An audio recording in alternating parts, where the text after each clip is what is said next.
test. There we go.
Hello. Hello. Good morning. All right, I'm glad you can hear me. I'm glad everything's working so far. One moment. There seems to be an echo. Okay, fair enough. There's that window. Okay, try again. So for you, you're gonna get a different audio stream than my live stream chat. Because I ran into issues with OBS last time. Uh-huh. Remember our like hangout like God that was weeks ago. Wasn't this? Oh wow. Okay, 1 second. No rush.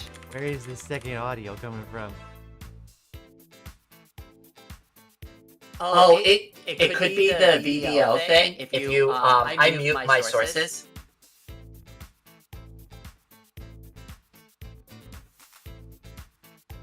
I've messed with this before. Let's see.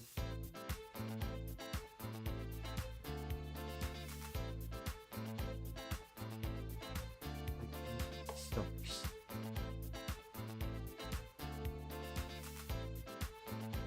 I am modded in your chat, I think. Yes, okay, good. I am. Yeah, you so I got are. your chat. I'm going to dual screen our chats so that I can monitor them, and if anything pops up in either of our chats, I can moderate if needed, I guess. I don't really think that's necessary, but I've had problems before, so... No, that makes sense. That makes sense.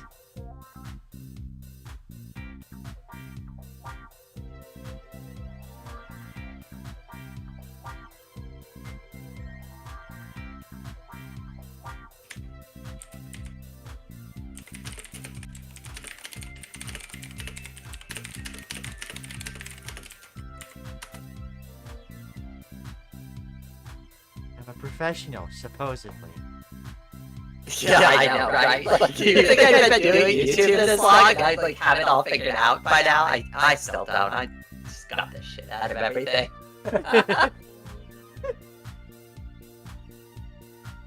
Okay, that helped a little bit. Okay. Alright, I'm gonna get the music turned on for my stream. You shouldn't hear it, I hope. I don't think so because it's playing through desktop, so...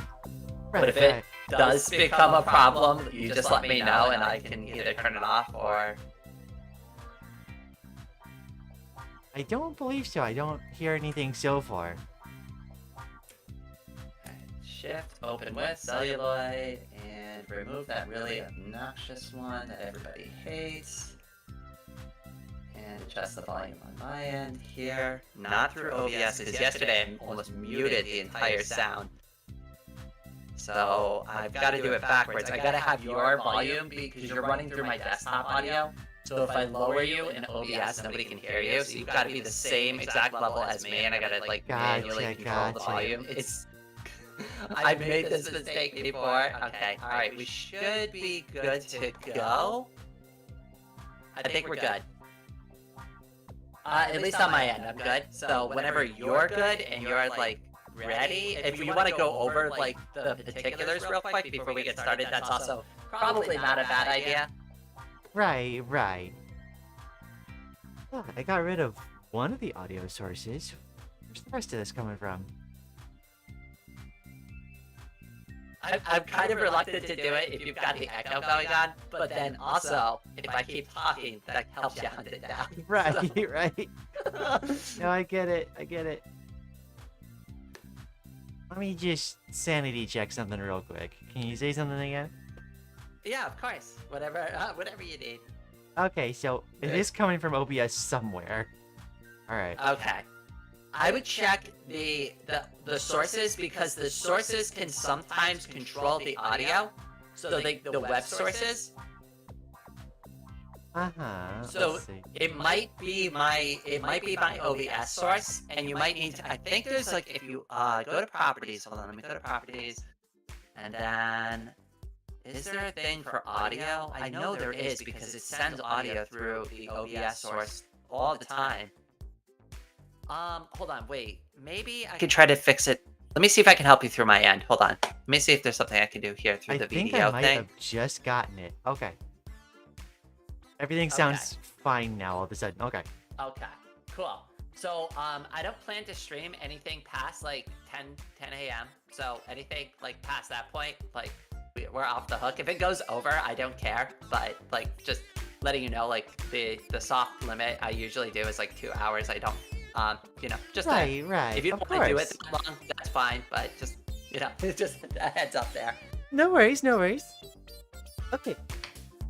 I'm prepared, I think. All right, yeah, I'm just basically gonna just like let you introduce yourself. I'm also gonna kind of like, if my rule with streaming, like when I have a guest on, is if you start speaking, I'm going to be the one that kind of gives way to you since this is me bringing you onto my stream. So just a heads up, but otherwise we're just gonna Okay. have a nice casual chat.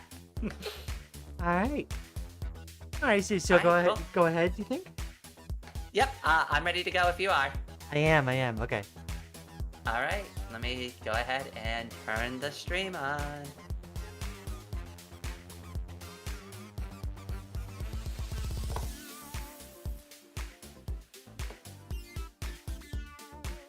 All right, and I believe that we are live on my end. Yep. I'm going to.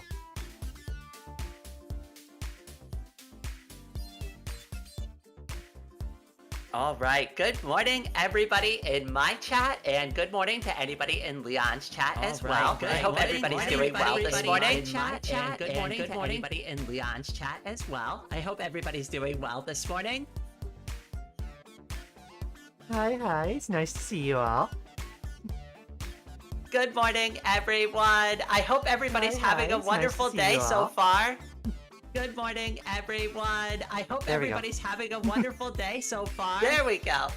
So, as I promised, I am going to have Oh, there a we go. very special guest on There my we stream go. today, and of course, So, I'm as special I guesting promised, over I on am going to Leon's have a stream very today. special And guest today, on my stream we today. are going to Of be course, talking I'm special transition, guesting and we're going to be over talking on art. Leon's stream So, today. Leon, And if you'd like, go today, ahead and introduce we yourself are to going my to be chat. talking transition, and we're going to be Uh, talking art. So, I, Leon, if you'd like, in go ahead and introduce classic yourself to my fashion, chat. things started, and it seems like there's more sound coming from somewhere. In Oh, no! classic I thought we fashion, hunted things it down started, before and the it stream, seems as like always. there's more sound coming from somewhere. Oh no! I thought we hunted it down. It's before the alright. stream, as always. We'll give Leon a second to hunt down the audio source, and That's all right. my continued talking will help her give find Leon a the second echo to in her hunt down the audio in her source. and So that'll my give me a continued chance to talk- kind of explain the premise of today's stream in and her, introduce in her at least source. my So that'll give perspective me a on chance to kind of how explain the I premise met of Leon. today's stream So and the introduce, reason why I wanted to at bring least- Leon on stream today for all of you is because Leon is not only one of my very close friends and a friend of this channel, but is somebody who has mentored me in not only art, but in life as well. She has been a great source of inspiration, not only for my artwork, but also for my transition. And I thought it would be really great to bring somebody who has a lot of knowledge in both of these capacities onto the live stream so that we can ask her questions directly. So anybody who has any Onto the questions live stream. about art, who has some basic questions about transition, we'd be happy to go over that. Now, just something like I'd like to asterisk there. Neither of us are medical professionals, and like obviously we can't be like giving out like medical advice and stuff like that. But if you have some like basic questions, or some stuff that you've been curious about, obviously within reason, we'd be willing to answer those questions for you. And hopefully that kind of explains anything. So I'm gonna do a quick. Oh, Leon, did you get it fixed? No, it looks like we're good. All right. Okay, I lost your avatar on my side, but hold on, let me check. Let me check what's going on. It could be me. Yeah, no, I lost your connection to the video thing. Hold on, let me resend you the link. All right, all right. No worries, no worries. All right, once we get Leon's avatar back on screen, we're good to go. It was rather a frantic hunt to figure out where the extra window was. That's how it always is when we do these dual streams. I scuffed it way worse last time when I had Curiosities on, and I almost had that poor girl in a panic attack. Oh, it was really, really stressful. I believe I've joined it again. Scuffed to the max, lemon zest. You've said it perfectly, my friend. What's Also, a stream with some amount of scuff? I know, right? It definitely wouldn't be made by me. Perfect. Get that out of here. We don't go for perfect around here. Well, I guess while we're figuring out that last little bit, I'm just gonna do a quick roll call. So, Escape, welcome, Lemon Zest, Peeps, Ali, Kisote, I'm sorry if I said that wrong. I'm like trying to read off this little screen. Gobik, welcome. Crazy Krita, also, thank you so much for the super chat before I even started the stream. Like before the live stream even started, Crazy Krita dropped in a super chat. So for anybody who missed it, we're gonna be dropping some super head pats for Crazy Krita. Because they got the stream started off right. I couldn't believe that. I almost missed it too because I was in the middle of setting everything up, so I just caught it under the corner of my eye. So Crazy Krita, thank you so much for the super head pat to get the stream started off correctly. As far as I'm aware, I'm rejoined. What the heck happened then? Wait. Oh no! I sent you the wrong link! That's my bad. Hold on. Wait. Click this. There you go. I sent you the thing to like do it through like the browser source. And it's the same password I gave you before the stream. Okay. Whoopsie! That's whoopsie daisy. We're already off to a good start. The ghost of Lian, I know. She exists in our imaginations. I am but a figment of your imagination. If you send enough hearts, she may appear for us. Spam the chat with hearts right now. We have to make her appear. I don't know about that one. Listen, our unlimited love can bring her back to life. Didn't anybody see the end of the Pokemon movie? Wasn't that the moral they taught all the children? Like, if you cry hard enough, you can bring your dead friends back to life. Hey, I have that window open again. I remember seeing that as a kid too, and even as a kid, I was like, "Are you serious with this ending?"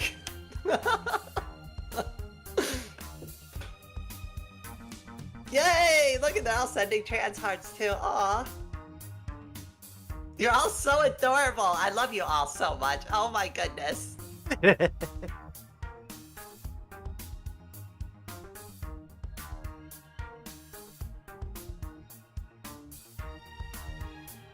Oh, Mr. Bad with names, welcome to the stream. Dalton King. I'm trying to pick up the names that I've missed so far. Nikki, if I missed you earlier, welcome as well. Okay. I don't know if it's working at all. Oh, wait, there you are. Wait, I think I gotta fix it on my end one more time. Wait, I think we're good. I think we're good. Hold on. Yeah.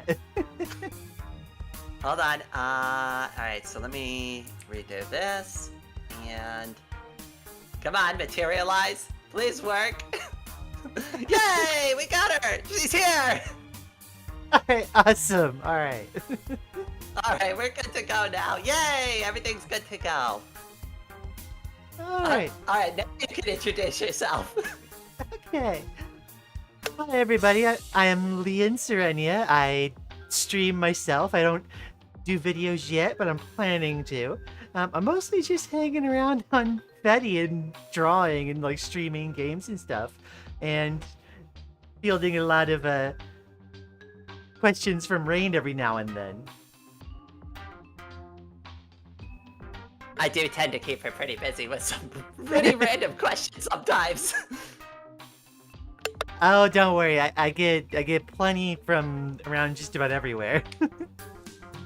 So, one of my favorite things that I hit her up with randomly is I was trying to do perspective work, and I sent her this entire mess of a drawing that I did with all of these like slightly crooked lines coming from a source, and I'm like, I can't figure this out. Please help me. Well, and that was a fun one though, because you sent me that, and I'm like, oh, okay, I could use, some of the things I've learned in some like of the introductory drawing classes that I had taken. Be like, hey, like, okay, this is where you start.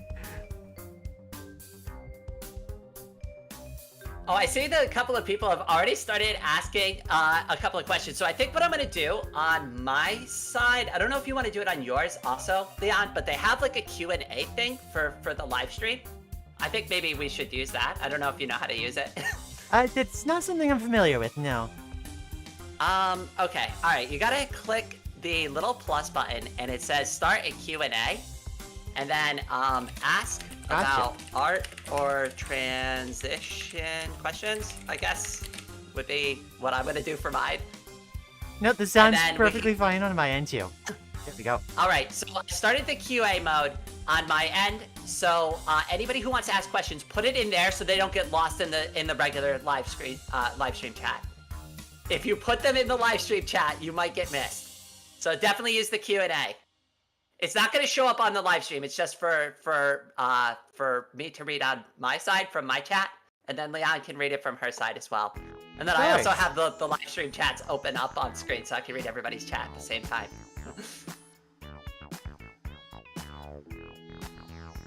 All right. All right, peeps on my end asked both of us, when did our eggs crack? Did you want to answer that question first? Sure. So, that's something where, if I look back on it, realistically, I've had feelings about, being trans, going as far back as, 6 or 7, but I think I kind of explicitly figured it out when I was about 12. And I've known ever since. The hard part has just been coming out. Oh wow, that's actually quite early in life that you were able to identify that. Yeah, it is something that, obviously it's not everybody, but a lot of trans folks do have the experience of knowing pretty early, and it ends up being like a lot of it being repressed rather than unknown. Of course, So some folks question themselves only like later on in life, though. So that would be my experience. I guess I get to have the other half of the coin. So growing up, I had a very interesting experience because I grew up impoverished, right? So we got donated a lot of toys and stuff.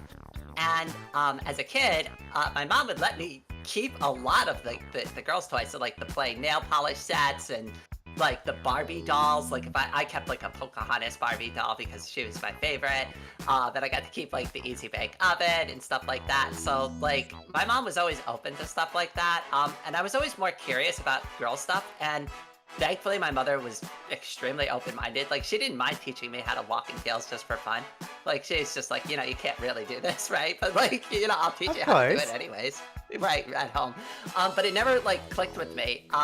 And in fact, actually, just like because of the way my father was, I repressed it because of my service in the military. I repressed it because you can't be a girl in the military, right? Like, come on. Right. So, and for those two factors, I ended up for most of my adulthood like just completely being like hyper masculine and like pushing out any of those feelings and emotions any of those signs and just like going hard right on them instead of like looking into it. And it was only back in, I would say probably about like June of 2024 that I was like, holy crap, wait, there is something really like going on here. And I started having major wake up calls. But it wasn't until I had my accident before I started like making those like big life changes that like kind of led me up to that point.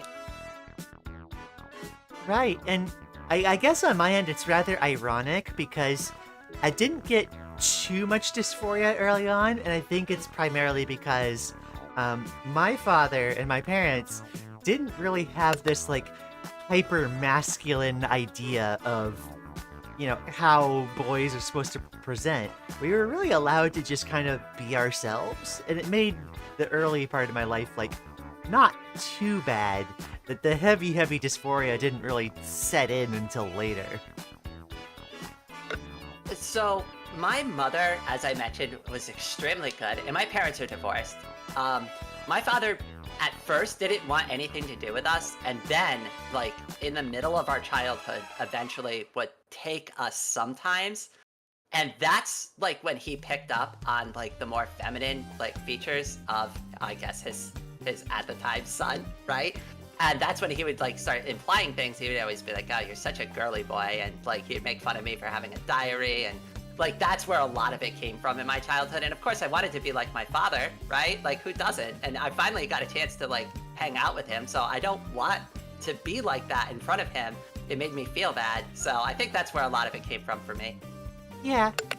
I guess mine in contrast is like I definitely looked up to my father as well, but also like again, he wasn't like hyper masculine. He was actually a very compassionate man, and I ended up associating not the same things with masculinity that most of society does, right? Like, you know, being tough or like unfeeling.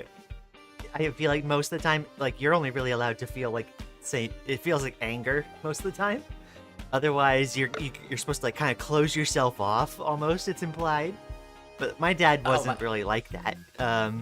Unfortunately, I didn't really get to keep him around for long, so that was something that didn't last. There. Yeah, no, I appreciate that.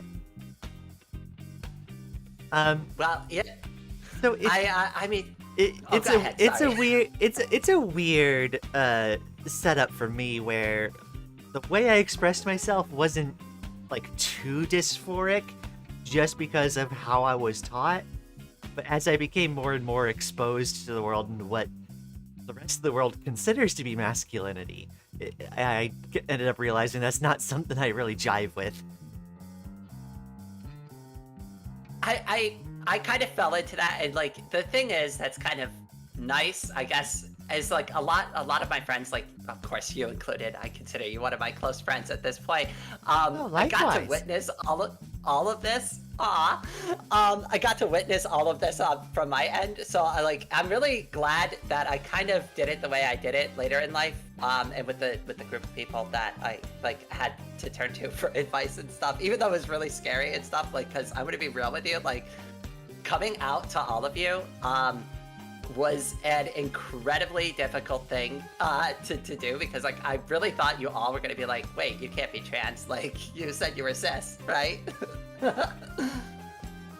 Well, that's the thing, it's the thing, we understand like questioning that sort of thing, and I feel it's the benefit of the queer community is we're always kind of figuring ourselves out and refining the definition, so it's not something that is all that surprising, to be honest. What's the word that I'm trying to think of the word that I didn't want anybody to think that I was just like kind of coming in and just being like, oh yeah, like, oh, this is super cool, I want to be part of this. Like, I'm like, no, I want them to make sure I'm genuine. You weren't like posing. Yes, exactly. That's the thing, and I felt so weird about asking the questions too, because it's just like, it was so unfamiliar, and I didn't want to offend anybody, and I'm like, I don't even know how to ask anybody, like where do I even start? Right. And it's funny because like I feel like that's a classic trans experience, is having this big, like, you know, I guess preconception of what everyone is going to think of you like before coming out, it makes coming out like a pretty big mountain to climb, even though for a lot of people, especially queer communities, they might not think twice of it. Well, that actually leads into a question, and I'm going to skip around on the questions a little bit just because it's relevant. Hesote asks, how does one mentally prepare and build up the courage to come out as trans? So I guess that's relevant. If you'd like to speak on that a little bit. Yeah, that's a difficult one to gauge. I think the very, very first thing is to prioritize your own safety first. Because unfortunately, like, just the reality of it is there's a lot of horror stories out there of trans folks that come out, particularly minors that come out to their parents, and end up not being received too well, for one reason or another. Like, it's not super common, but like there are instances of being like disowned or whatnot. So it's like always prioritize your safety. And if you don't know how someone is going to take it, perhaps you can talk to them about queer subjects to gauge their reaction first. Other than that, it's after the matter of safety, it becomes a matter of comfort, right? It's something that you can't rush, and you don't need to come out all at once either. You could do it in like phases, and in reality, like you can kind of take it slowly and tell your closest friends first, and kind of slowly grow it outwards from there, because it's gonna be something that you're gonna have to kind of broach like multiple times throughout your transition.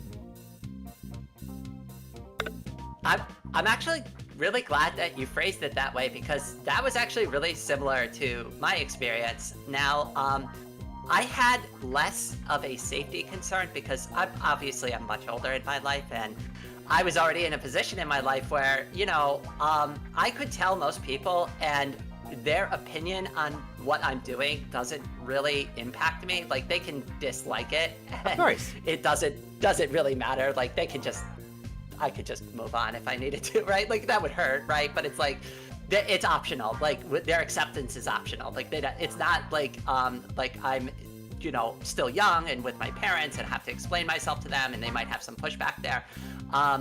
But for me, the part that like was the most difficult, as you mentioned, was coming out in phases. And that's something that I wasn't really prepared for, and two, kind of had to stumble and figure out on my own. And I think, you mentioned it right. It's all based on comfort. Now here's the thing, and I will bring this up because there is like a little bit of a parasocial element to like part of the reason I came out. And I brought this up on live stream before too. So, like, I started coming out to my friends first. I made a social media account with Rain. I started doing all of that, right? The people in my YouTube community had no idea. What ended up happening is I had shown a drawing to a couple of people in the Discord as numbers, and it was signed as Rain.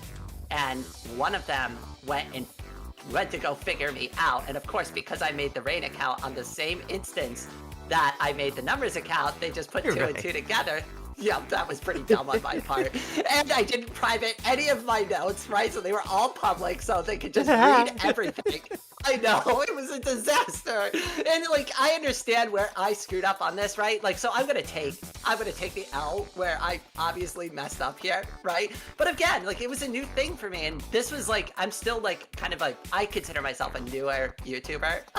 So like, this was a mistake that I like didn't even anticipate like happening.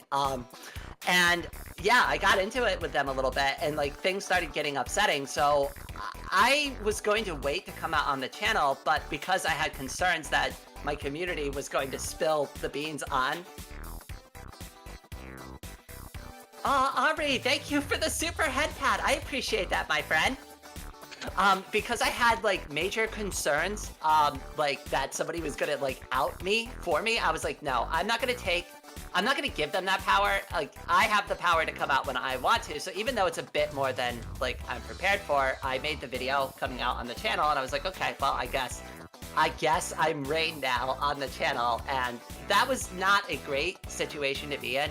So if you're someone like me, if you like interact with social media and this is something that you're looking into, like make an account, make it private, make sure that you set up your privacy settings, and like just make sure that you have like a password manager and keep everything separate, and make sure that you don't accidentally leak information that you're not ready Right. for certain people to see, right?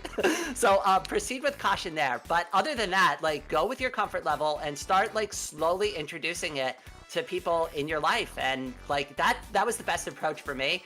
And yeah, I guess that's all I got to say there. Right, and like I was gonna mention like that is always a risk, especially if like you have things that leave a trail of being trans. It's like there is always the risk of being found out, I suppose, depending on what you do. So I think that situation where you kind of took it in your own hands, and it's like it's better to come out yourself rather than have like more people find out like by happenstance. Like that could be something you can gauge like the cost benefit of. I was really happy too that our our community over on transfem.social and those connected instances were super supportive. Like when I went there and I told them like what was going on and like how my like community might react to this because of like what I'd already experienced already, they came out and swung out in full support of me. So like that was huge. I had no idea that was going to be like happen. So everybody who showed up that day, and there are a bunch of you who are still there from that moment, like Crazy Krita was there when that happened. So like, I mean, honestly, thank you for sticking along with me like through all of that, because some of you have been there like since the beginning. Yeah, it's something where like obviously we run into a lot of like transphobic kind of rhetoric thrown at us kind of automatically, and it's so much to the point that people who haven't come out yet, that can be a legitimate fear. But I think when you're dealing with another, like particularly a trans community, then like what you'll find often is that most people are excited to be like, okay, we got another one, yay. Fair enough. I am going to, I'm going to be very awkward about this until we get used to it. I'm going to go ahead and read another question. No worries. Crazy Krita wanted to ask you, how long have you been drawing for? How long have I been drawing for? About the same amount of time, really, that I've like known I was trans. I think the very first times that I drew was around when I was 12. I ended up finding this this book that I forget if it was in our library or if my parents just had it or something. And it had like tutorials on it in it for like, I think it was like drawing bugs. I didn't have a specific interest in bugs, but like it just had a quick like step by step like here's how you draw an ant. And I remember like it like showed like doing doing a simple shading. It was just like a quick uniform like crosshatch across the entire thing, and I remember being blown away when I was young. It was like, wait, you can do that? You could put like something that's more than just like there is a line or not a line there. Yeah, that's where that started. So I'd say at this point I've been drawing for a little over 20 years. Your art is so impressive. I've always been blown away by Leon's art. Obviously, I've told Leon, I've told this story a few times on live stream. I could tell the much quicker version this time. But just on the other half of that, just real quick, just to answer the question a little bit, even though it was directed to her, I was greatly inspired, and I didn't grow up doing any art. I only became an artist about roughly 1.5 years ago, and it was because of Leon's drawing. She posted something on social media. I happened to see it, and I was like, oh my god, this is so goddamn cute. I want to be an artist too. And I just went to it and just started drawing. And like, though I suppose like even though I've been drawing like for 20 like calendar years, I suppose that does come with a caveat that like it's not continuous. There were rather long spells where I didn't draw anything, so like there are big gaps. But I had been drawing off and on like throughout those years. So I do have another question for us that's art related. And Aubrey asked this earlier. Before I made Rain, they wanted to know what inspired numbers can be fun. And this is actually a question that's related to both of us because even though I came up with the name for the character, if you want to actually, I don't know if you want to start this off, but it's like a story for both of us.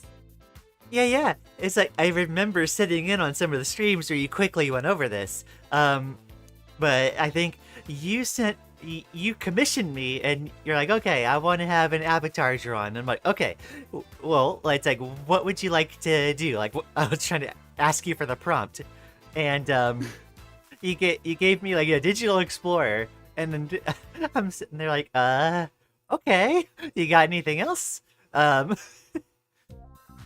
Oh So- my goodness. So here's the thing. I was just so excited to have the opportunity to like get a commission from you. I didn't even think that far ahead. I was just like, oh my God, wait. Oh crap. I actually have to come up with something now. Oh no. I already gave her money too. That's how excited I was. I was like, how much is it? Bam. Here's the money. Wait, we You gotta like draw something now. You like skipped to step 4 of the commission process. Well, I was very inspired by your work. I greatly appreciate that. So I'm like, okay, well, I have to get creative here a little bit then. So I decided to sketch, I think, a few things. I ended up sending you, I think, 2 different just vague ideas. And of course, one of them was the robot idea. Because I remember from what you told me, you kind of wanted something that was kind of genderless or ambiguous. So I decided to take that idea, and I'm like, okay, well, I will take that and I will intentionally make it so that it's like rather ambiguous.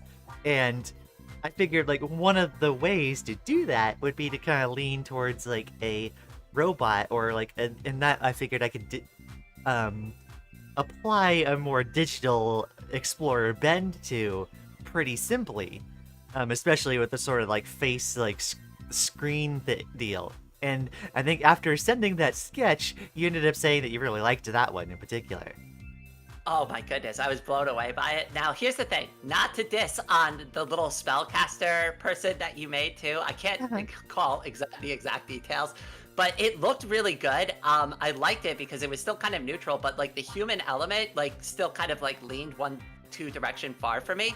Whereas, like, the robot, I was like, oh, well, this is ambiguous. I mean, you could just take the top hat off. You can put anything on, right? Of like, course, this yeah. is great. So, like, and for me, like, not really knowing, like, and that was the thing, like, I didn't understand the feeling within myself, but, like, that was one of the first things where I was like, wait, I don't have an identity.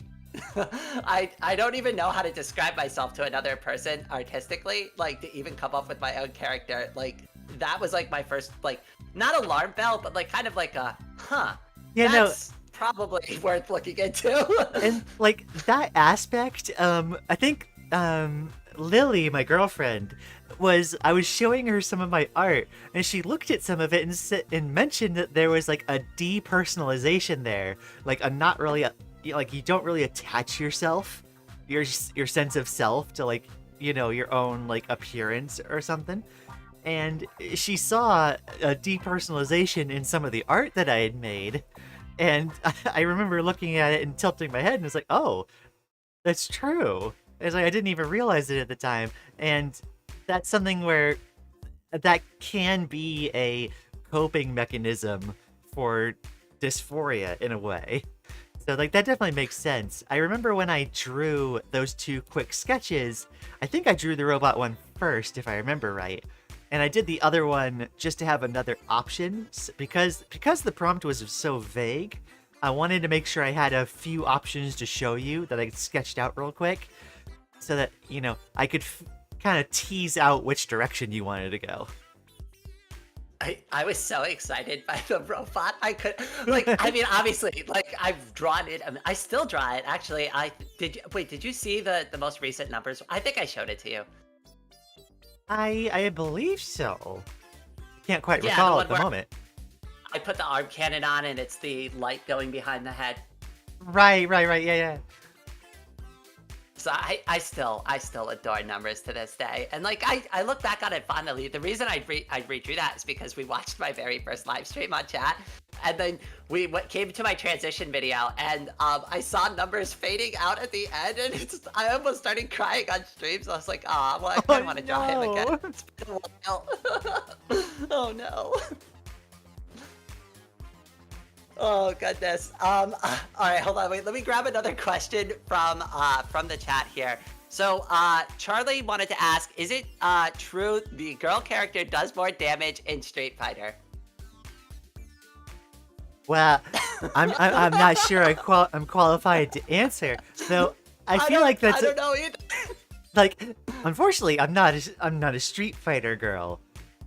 I don't know if I've ever even like tried a Street Fighter game, but I will say that is something that wouldn't surprise me if it were true. Here's the thing. I'm just gonna give everybody the biased answer, and I'm gonna be like, absolutely. Oh, girls always do it better. I mean, obviously. Okay. Let's see here. Voice training regimen. I don't know if I got through the first time since my... Peeps Chan wanted to ask about voice training regimens.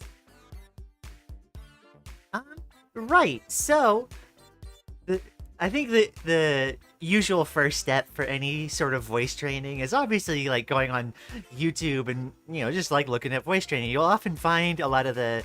I think we usually all find a lot of similar content. I think a lot of folks are familiar with the heat from fire, fire from heat exercise. Absolutely, yep. There's a lot of good ones. I would say like the most important thing is you research a lot of those to figure out what the techniques are, and I think a lot of people they try to be like, oh, I gotta set aside like an hour, 2 hours. They try to set aside these like big chunks of like, I'm gonna sit down and voice train, but the reality is it's hard to really fit that into your day.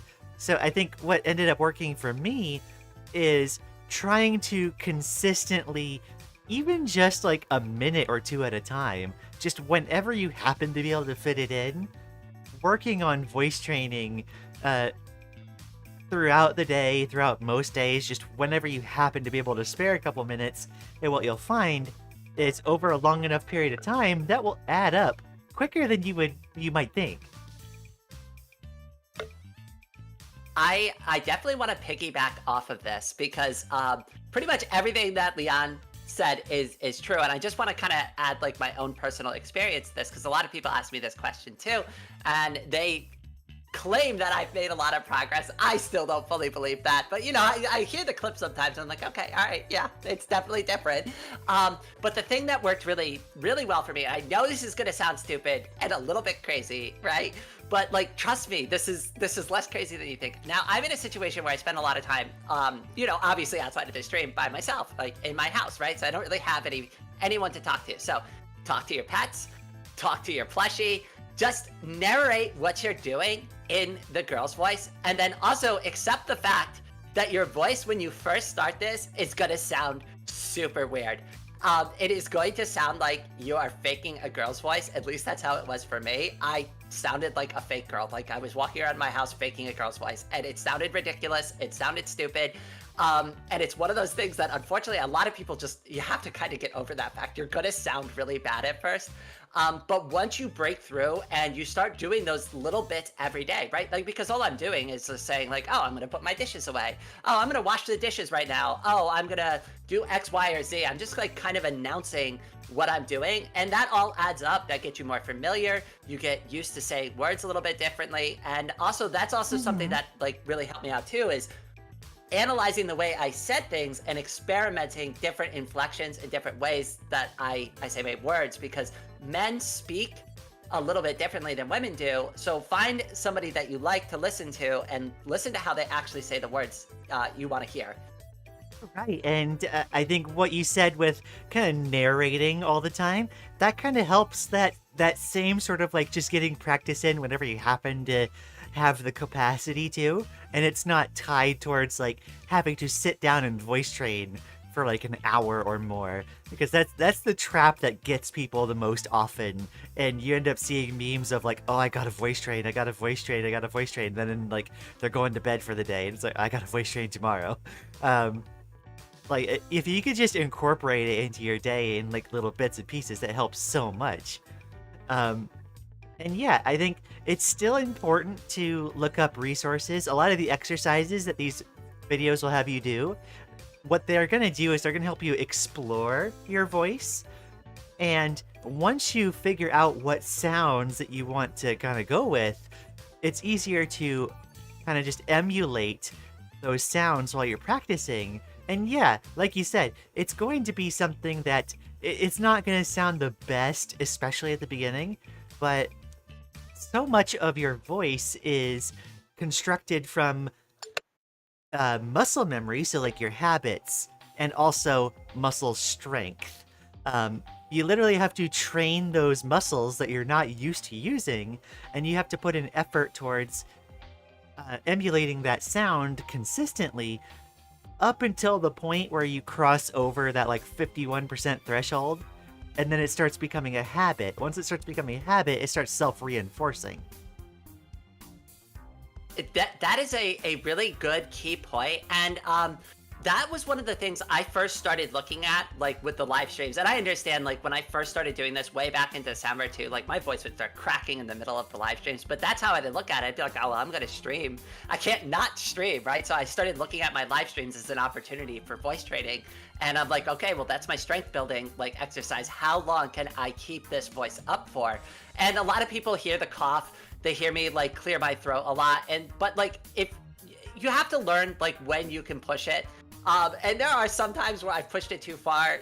Those are important lessons. Make sure you take those lessons. Like if you like completely throw your voice out a day, maybe like not do 4 hours of the girl voice that day. But you'll build up to it and eventually you can like sustain it. Like I can pretty much sustain it almost all day now, as long as I don't get like overly animated with it now, I can keep doing it. But I'm still not exactly happy with the way I sound. So like, there's still work to be done there. Of course. And that's a very good point that like, you know, should always be stressed when it comes to voice, is that if you're ever feeling any amount of strain or especially pain, immediately stop and give your voice a rest.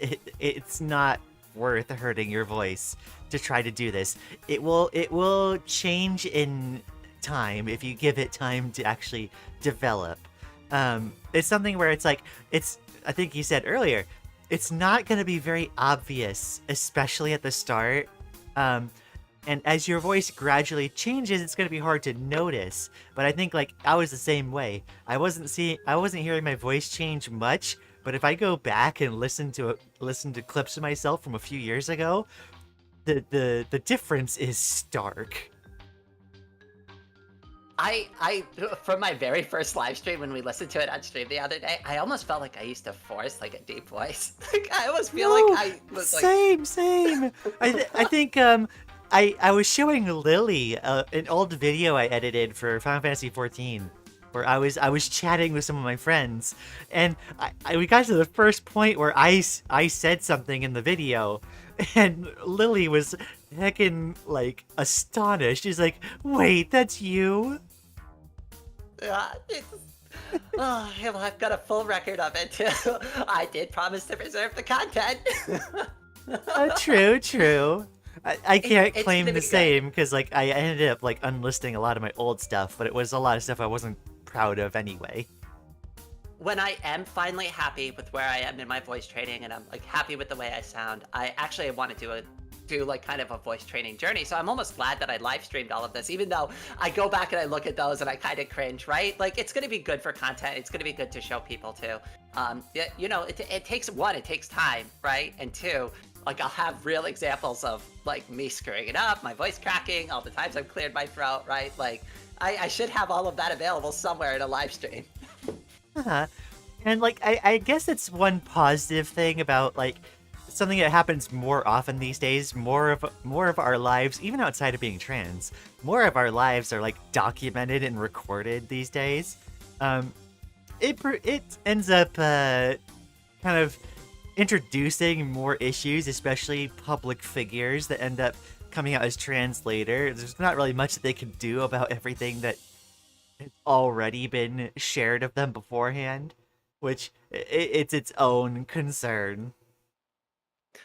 It was something where I'm like I'm really glad that like where we landed with my character was the robot because like obviously at this point like now I joke with it, it's like, oh, that's my power armor, right? Like so it's really me the whole Yeah, time, so I got lucky in that capacity, but there's a lot of content creators and they're stuck in a corner with it, and there's nowhere to go. They have to just like basically reinvent themselves or just like try to convince their audience that they're this new person. Well, it's not even a new person, right? But like this new version of them is this. I don't know. It's so unique. It's hard to even comment on. Well, right, because you gave me the kind of ambiguous, the intentionally gender ambiguous kind of prompt, and I took that and I was like, okay, well, I'll add like maybe a feature here that could be interpreted as slightly masculine and others that could be slightly feminine. Like I gave the character wider hips but like also like a bit of like a shoulder. But it was all very like vague and like it was almost like you could like see it in any way that you'd want to see it. And that's why I enjoyed it so much. I did want to pick up on another question. This is kind of related to voice training. It's actually the other half of voice training. If you're comfortable, Nikki wanted to ask, what are the methods of HRT that we use? I'm comfortable answering this question, but if you're not, that's totally fine. Okay, sorry. Say that one more time. Apologies.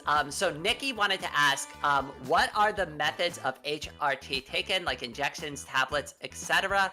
I'm comfortable talking about the type of HRT I am on, but I'll leave that decision up to you.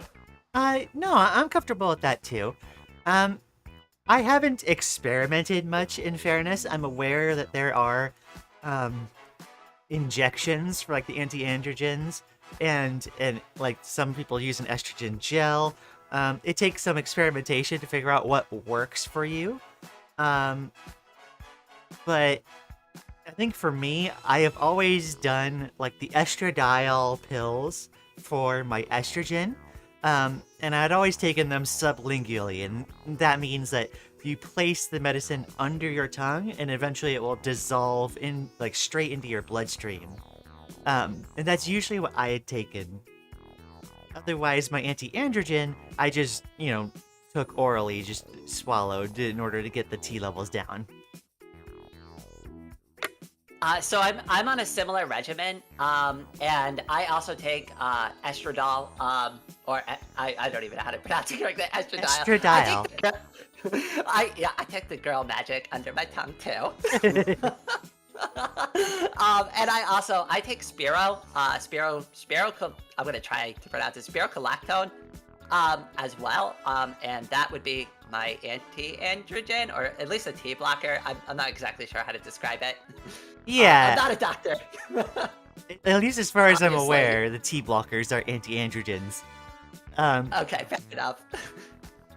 I think Spiro is the most common one. That ended up not being the one I was put on, because I had a specific concern for... I did experience some male pattern baldness, and so instead the doctor I was given put me on finasteride instead, to specifically also help address that concern at the same time. So even though it's a weaker anti-androgen than Spiro is, it kind of pulls double duty. Interesting. So my primary concern being an older person was liver impact. So I was advised by my doctor that obviously taking the girl magic under the tongue was going to be the least impactful to my liver. So if I had concerns, well, there's already a good method established there. And I also opted for the Spiro because I guess it's slightly more impactful on your kidneys than it is on your liver. Again, I'm not a doctor. This is just stuff that like I've been told about it.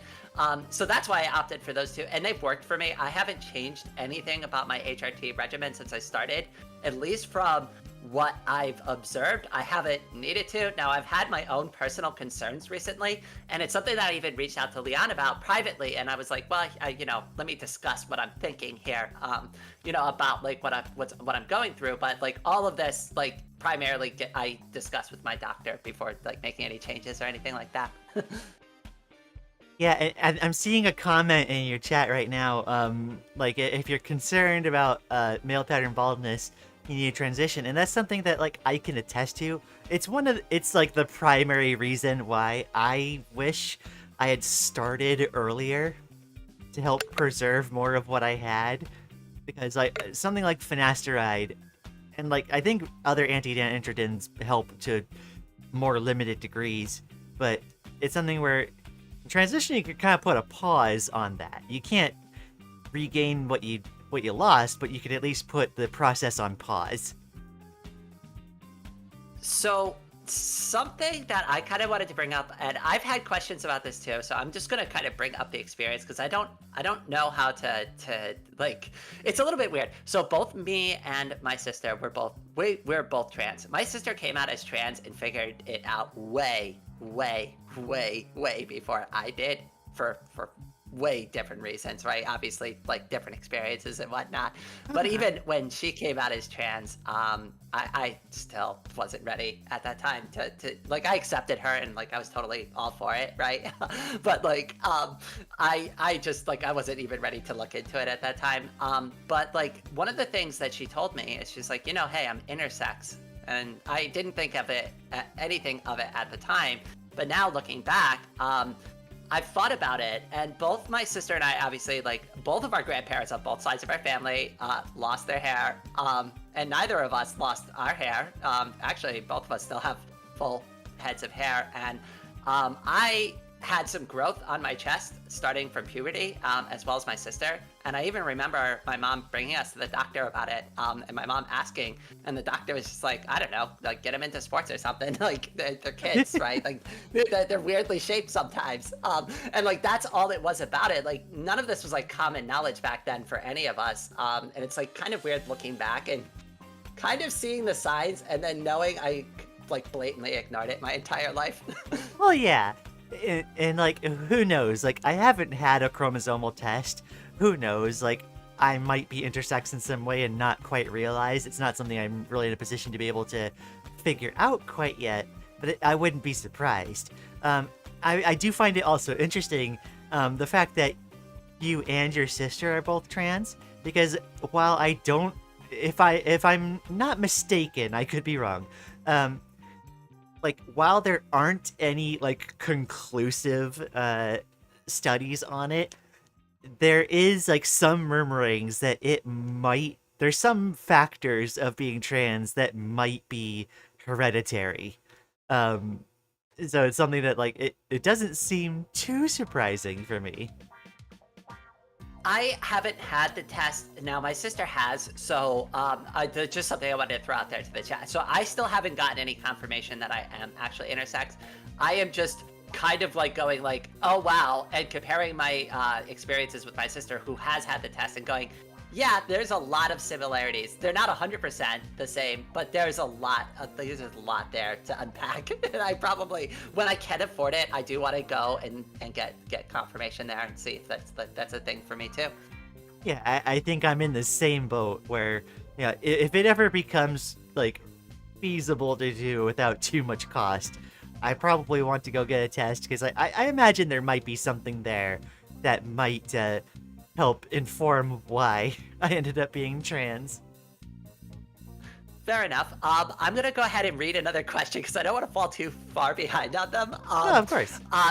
Raven asks, hi, I'm Raven, and I do some fan art for Rain here, and I already did some, and I want to ask, what is the best way to draw a glow or a shadow on digital art? Glow or a shadow? So there's some different techniques. Obviously, you can kind of put a gradient on the edge of something for a glow. Usually, an object that is glowing, the center of it will be brighter, like closer to white than the edges. That's something to consider. Putting a shadow on something, it depends. Some areas have harder or softer shadows, depending on the way like light hits the object. It's something that it's hard to really describe. It's something that requires a lot of practice, a lot of drawing, like, trying to draw still life objects to really kind of figure out where softer and harsher shadows appear. But it's a lot about trying to keep in mind where your light source is, and I guess basically doing the geometry in your head in order to imagine like where the light would be falling. And shadow is just the absence of light, so you end up putting those anywhere the light isn't hitting. To kind of piggyback off of that, a really good way to practice that I did was starting with like objects that didn't like where the light source is actually behind the object and it like glows outwards. So like I did a drawing recently where it's a trans heart and it's on fire, and the light, obviously the light source is the source of the fire, right? So you can kind of be creative about how you draw the glow on something like that, because that's the source of light. And then you can practice like working in the shadows from the edges there and kind of gauge like what looks right and just be experimental with it. It's one of those things where it's like, for me anyways, at least in my experience with art, it's like I just like to mess with stuff until I'm like, oh yeah, that looks right. Like it's probably crazy the 500 steps I did to make it, but hey, we got here. Yeah, and of course there's also some very stylistic ways to add glow, where it's like beyond just making it bright or adding like a soft like white gradient near it. You could also do like somewhat lens flare type effects in order to have it be a kind of stylistic shorthand to be like, hey, this thing is like sparkling or has like a light to it. I think that's pretty good advice. I don't have too much more to add there. I did want to move on to another question because I run into this problem a lot too. So Salskin wanted to ask, how do we deal with misgendering? It hurts me really hard. So it's an unfortunate reality of the trans experience, especially if you're early on in your transition. It's something where you're going to have to be on HRT and it's going to have to take time. Even with surgeries, sometimes you're just kind of waiting on HRT to do its work. Some of the larger I say larger, they can be pretty subtle. The changes happen, like sometimes like it can take up to 5 years or more. Like people look very different, when they start HRT versus when they're 1 year on it, 3 years on it, or even like 5 or more years. The best thing that you can do is if the person in question is someone that is supportive, you can just kind of, and if you're out to them, you can kind of say, hey, like, please remember to use like she, her, or whatever your pronouns are, and try to be gentle, if they are respectful. If you're dealing with someone who is transphobic, and like often transphobes will try to intentionally superimpose like no, he, him on you, and it's like there's not a whole lot of changing their minds, unfortunately. Oftentimes those kind of people, like the only thing that's worth doing is a block.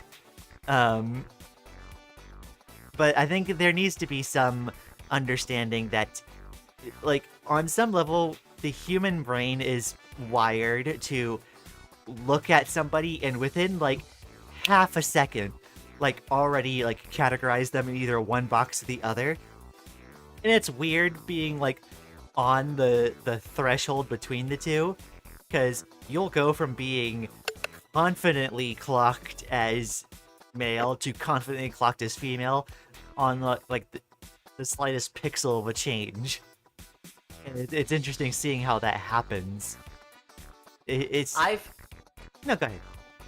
Oh yeah, I've noticed that a little bit because I'm still early. Well, I consider myself early on in my transition. It's been like 7 months now. Well, we're getting up to a year now. Wow. But I've noticed that with mine, and there's a couple of things that at least I've picked up on, because like obviously like when I first started, I had a shaved head, and like there was no way anybody was gonna buy the fact that I was a girl, right? Like if I told them she, her, people would probably raise an eyebrow and just roll with it, right? But they weren't going to take it seriously, right?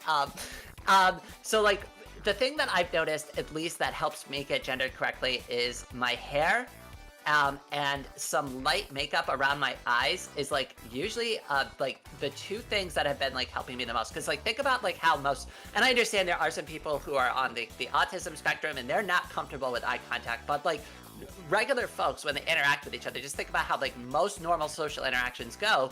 You look at somebody in their eyes to meet them, right? If you're gonna shake someone's hand, you usually make eye contact with them, and that's usually their first point of contact. So you want to kind of like work from the center out, and that's like how I've been approaching it. So recently I've been working on my eye makeup and just doing light touches, not like a lot of makeup, but just subtle touches, like a little bit of eyeshadow, a little bit of eyeliner, maybe just a touch of mascara, just to kind of highlight a more feminine feature in that area. And it's been helping me. Now I still don't get gendered correctly. Like I think people kind of more look at me like as somebody who's like kind of in the middle, maybe even a cross-dresser, right? I'm not 100% there yet, but I found those things to be helpful, right? And I'm getting less weird looks over time and more people kind of getting comfortable talking with me. I even had somebody bring out my groceries from the store the other day and I was like over to my car. I couldn't believe it. Right. And Yeah. being gendered correctly, especially by strangers, you have to imagine that there's a series of like checkboxes, and there's a list of masculine checkboxes and a list of feminine checkboxes, and it literally becomes a matter of which one gets more checks is how someone automatically filters you, and this is subconscious. They don't realize that they're doing this, but it's one of those things. Like the more boxes you can check off, the more likely someone will just automatically like gender you correctly, and not even realize it. So the things that you can look at are like obviously like hairstyle is a big one. There's things that people consider to be feminine or masculine hairstyles. And like you said, the eye is a big focus. Now, I'm someone that has like a bit of like autism as well. Like I also struggle with eye contact, but even like slight changes to like particularly your eyebrows and your eyes can help push you a far away. There was a time, and I should say, it took me about 3 years on HRT to consistently get gendered correctly. That's about when the shift happened. But when I got to that middle point where I was starting to go over that threshold, there was literally just a difference of, I used to use this like an eyebrow pencil to draw on a little bit more of an eyebrow, and like I tweezed like some of it to make it a cleaner shape, and then used the eyebrow pencil to kind of make it more defined. And it was much thinner and much more raised.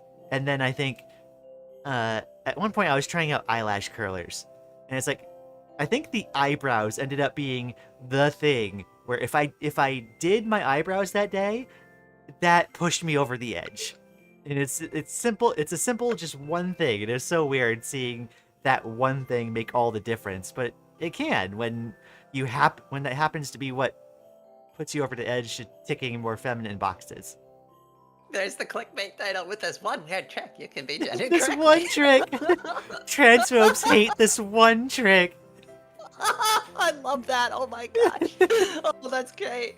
Oh my goodness. No, I mean, but that's the thing I struggle with too. And like, I didn't realize it at first either, but like, I've got thick caterpillar like eyebrows, like if we're just being real about it. And I didn't realize like the hair grows like significantly almost into like where the eyelid is. So I just slowly been getting used to like just removing that hair, raising the eyebrow. It's slow, in a slow controlled manner, so I don't like take off half my eyebrow one day with the razor.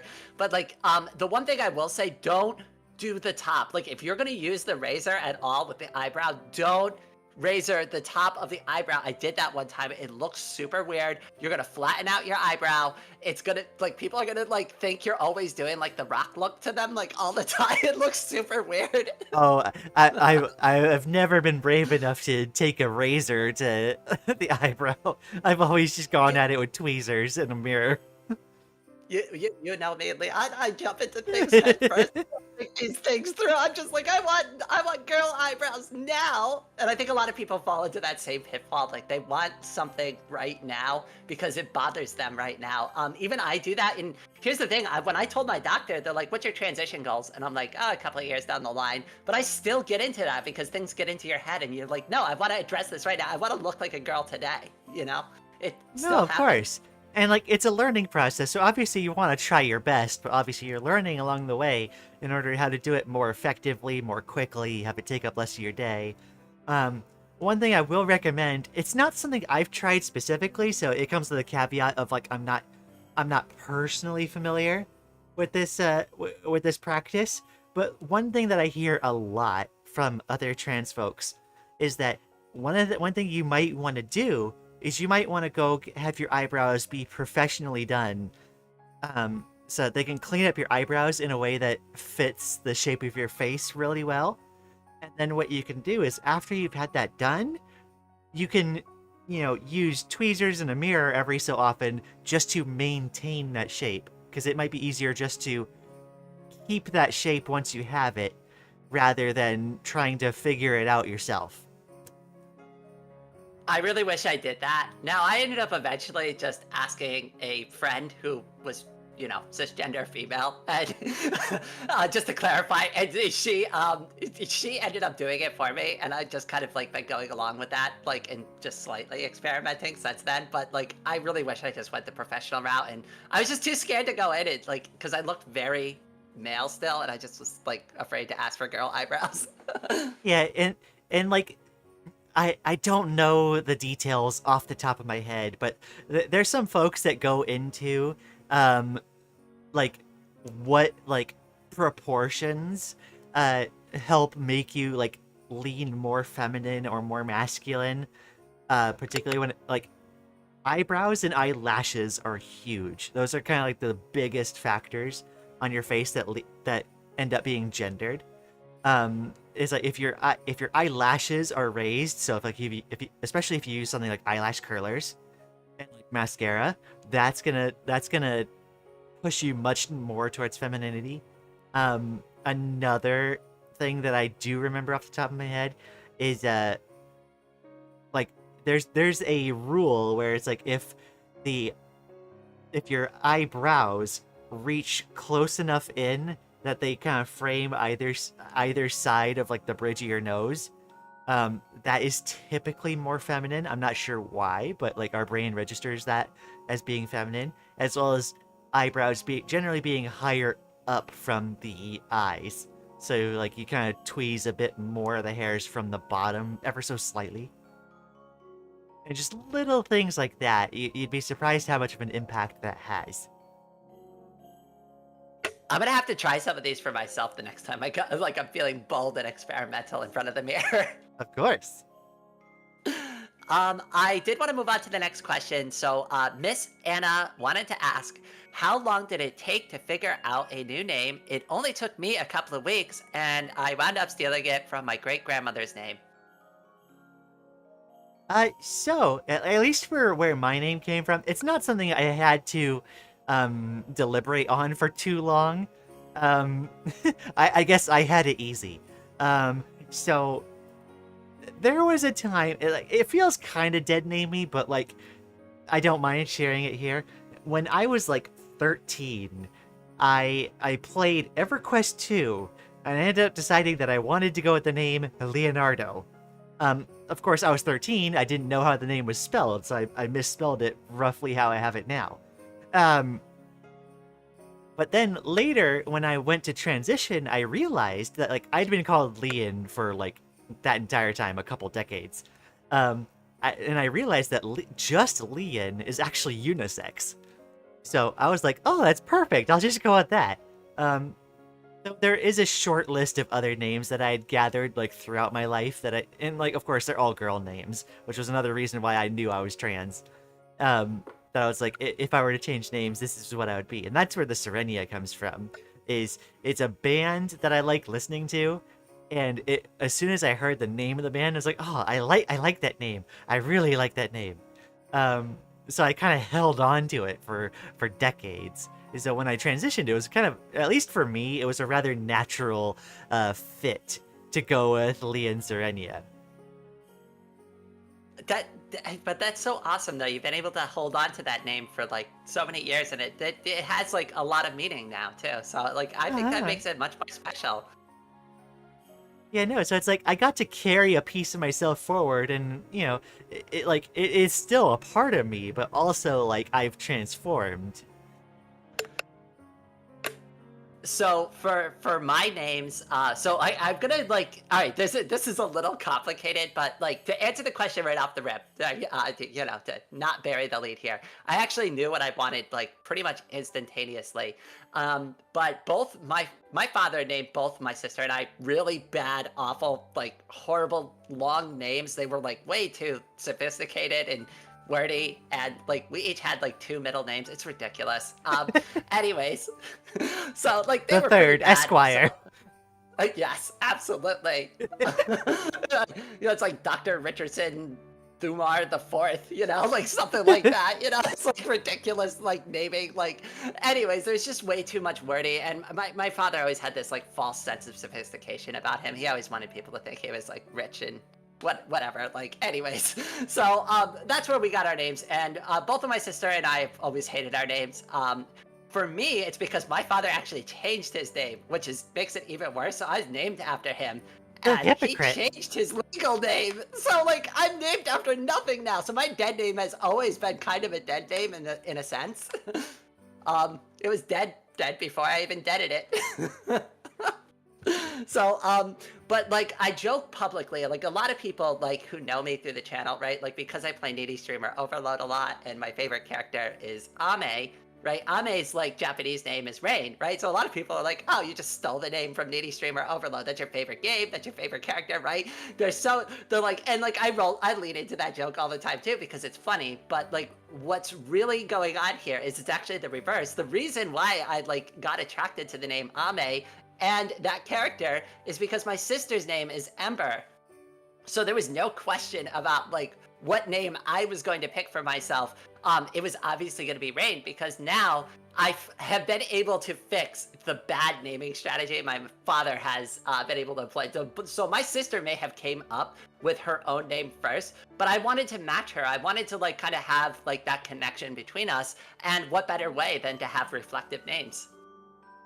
Of course, it's my aesthetic name I got from a game, and I'll choose how to wield it. I have the meme in my Discord. I shared it recently too, and it's the Link holding like the pot over. Yes, that over his one. head. Yes, I love that. Oh, that's my favorite. Of course, I did mine with Ame.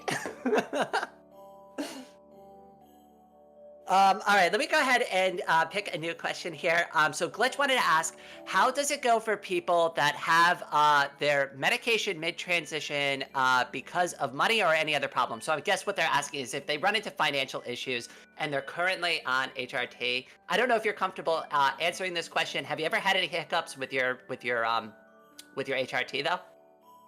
I've had instances where it got close, usually with like it usually wasn't issues of like finances. It was just trying to get like the prescription sent in time for me to like continue my HRT. It's a tough one because when you're put on an anti-androgen and you're not, taking testosterone anymore, and this works the other way around too. There's some risks to bone and brain health from what I was told, when you don't have either estrogen or testosterone. So like it's unfortunate that can be a cause for someone to need to detransition, and that's a lack of support. But like thankfully, it's not something I've had to deal with personally. It's one of the reasons why the fact that I'm self-sufficient ends up helping a lot. So, I've never maintaining my medication has always been a top priority that I forego like other luxury purchases for in order to make sure I can still keep that going. I'm in a similar position now. I've had some close calls as well because unfortunately really crappy insurance, forces me to get everything by mail. And the transition, to use the word transition, the transition from the pharmacy to the mail procedure was not great. And I mean, people here know that I consistently I have to deal with a lot of medication related issues that aren't even related to HRT.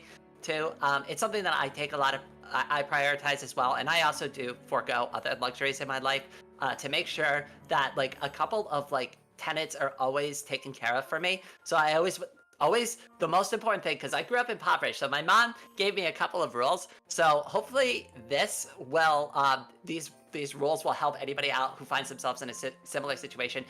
Always the first thing you want is a roof over your head. That's the most important thing. Like your source of income should go to that first.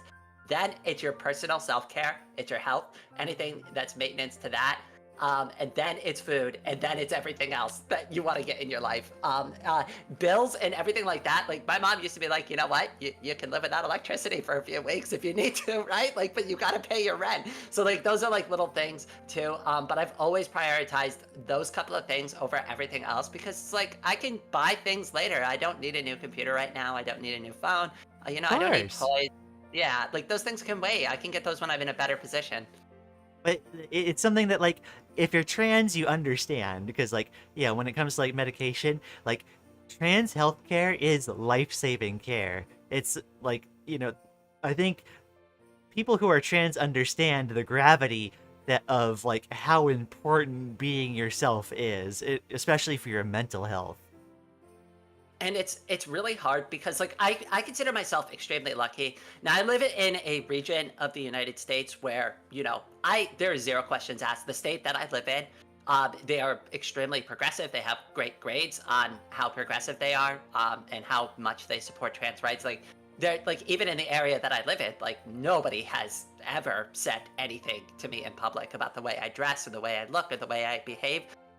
So like I do feel bad though, because there are so many times I see that, and people don't have access to, even in our own country, don't have access to the same level of trans healthcare that I do. So I consider myself very fortunate that I had like kind of an easy transition on the medical side.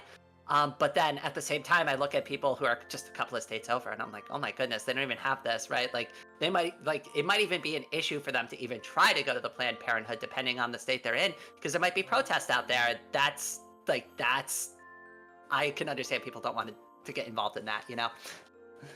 Right. I think my experience is similar. I'm also in a state where, like, all I had to do was just tell people, like, hey, I'm a girl. And, like, they're like, okay, cool. You want HRT? This is what it does.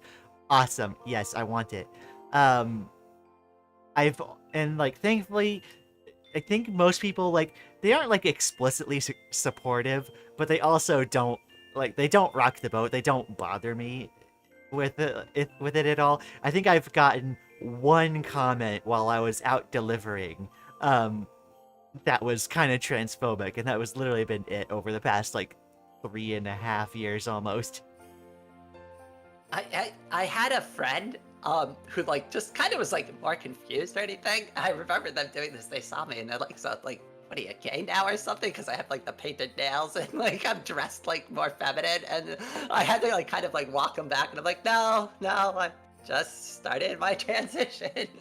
But like that was like the most I've ever gotten. It was from somebody I used to know anyway, so it's fine.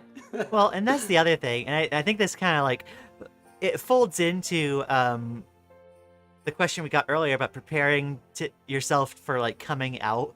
But it's like, when you tell someone that you're trans, there's a great level of dissonance that they experience. Like people act like, sometimes, especially if they're older, they act as though you're trying to tell them the sky is green and during the day, or that, you know, French fries taste purple. It's like, sometimes like the reaction can be very confused as they like struggle to accept it. The other half of it that I've seen too is I've seen people start to treat me like I'm a brand new person.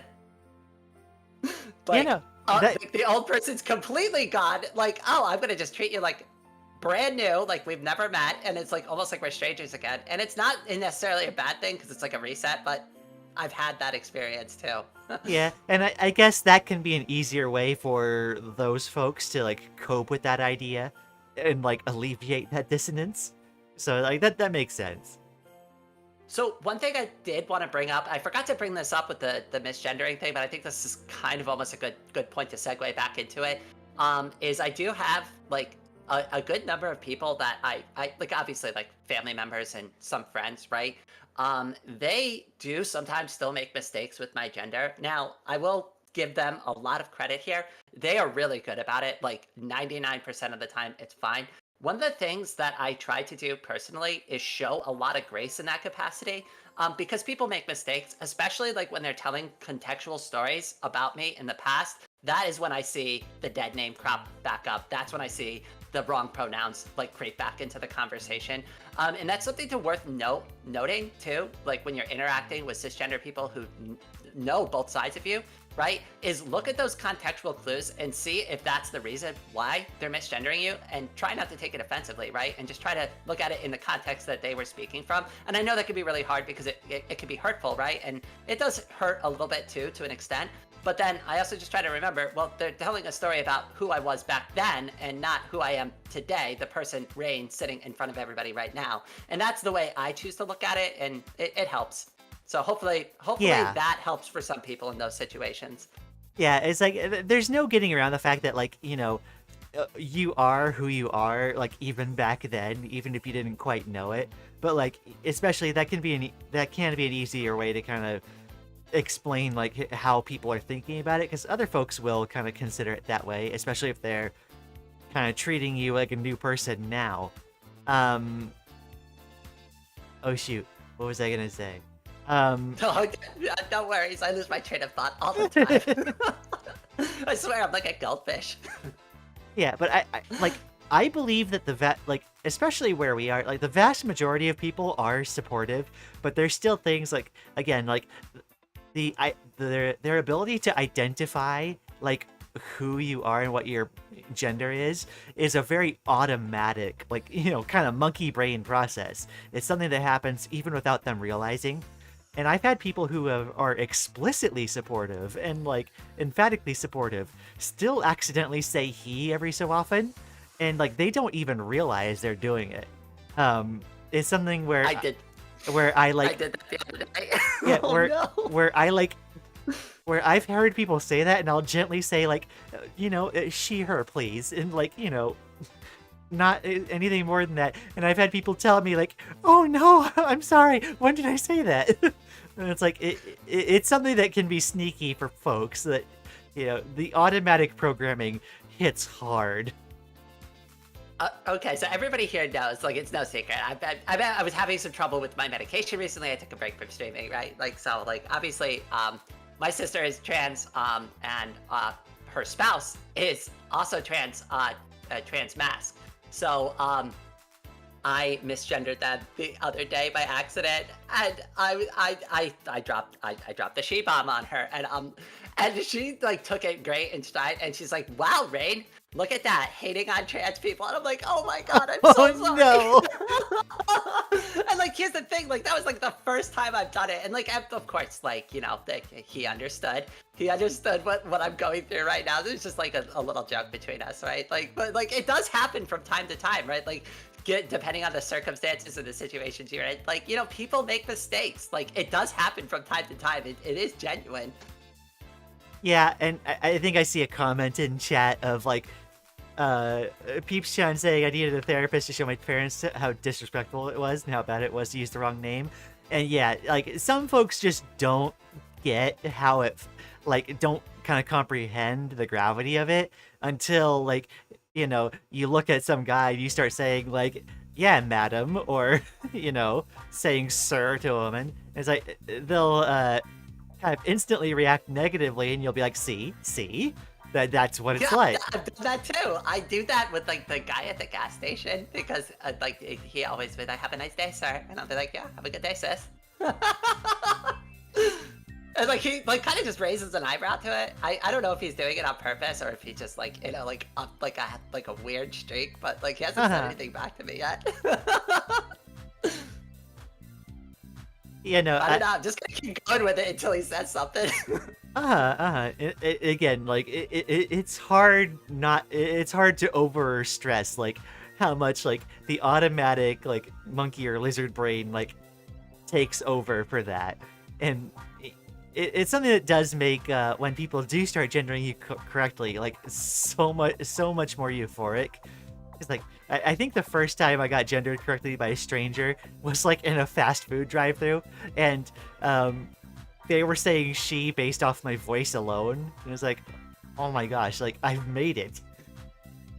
I've made it, finally! I can't wait to have that moment for myself. It's getting close. Like, I really think that the person who helped me out with my groceries, because I was dressed, I was wearing a skirt and I was wearing a hoodie, right? And I put on a little bit of light makeup and like tried my best to make my hair look somewhat feminine when I went to the store, right? And what ended up happening is, obviously, like, well, you know, and a lot of people in the chat know, but for anybody who doesn't know, like, I do have some movement disabilities. So, I used my cane to go through the store real quick. Just grab what I need, and then I obviously couldn't bring the cart out for whatever reason. They have these stupid pulls, so you can't bring the cart outside the dollar store.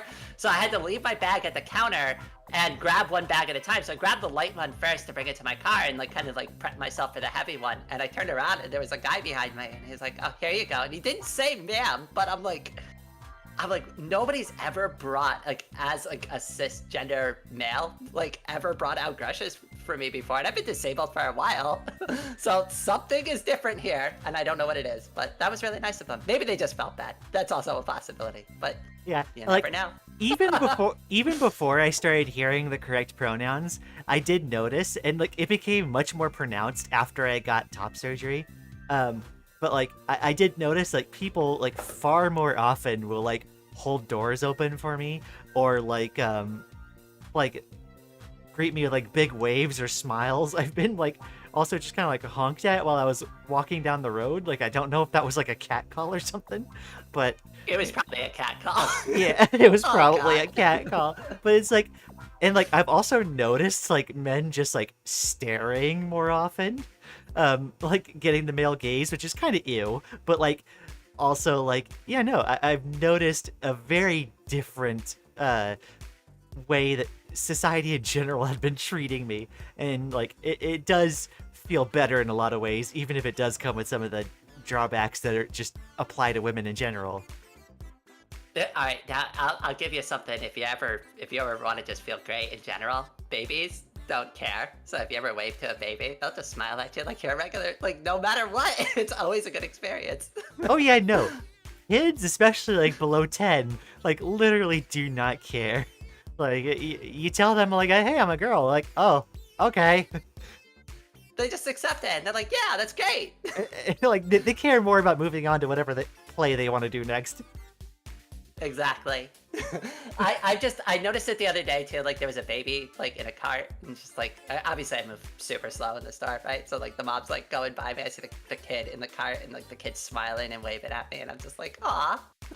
I'm like, oh, at least they accept me. like thank goodness, like like homophobia or like transphobia like doesn't really like like like come into effect until folks like get into like late teenage or like early adulthood, when everything starts getting set in their ways. And that's the thing that gives me a lot of hope too, is like because like as humans we don't really even like as children don't even see it that way. So I do believe there's a very large nurture aspect to a lot of the gender roles that we have, but that's a little bit above my head. I'm not super familiar with that type of stuff. You know, I would say like yeah, it is very much a learned behavior in a lot of cases, and it like a lot of transphobia comes from the unwillingness to learn a new perspective that really only shows itself in folks that are older and don't want to change their ways. So I think this is going to be somewhat related. Splashtastic, the real one, wanted to ask, so if somebody was never informed about being trans, means while growing up, can I'm guessing like as the way they phrased it is a little bit. I'm just gonna try to rephrase it. So, is there like any subtle things that you picked up, like dreams or any hints to your true gender identity before like you started figuring out? I know we covered this lightly before, but was there anything that was like really subtle that stood out to you? Did you have any dreams about it or anything like that? I would say my experience was not very subtle.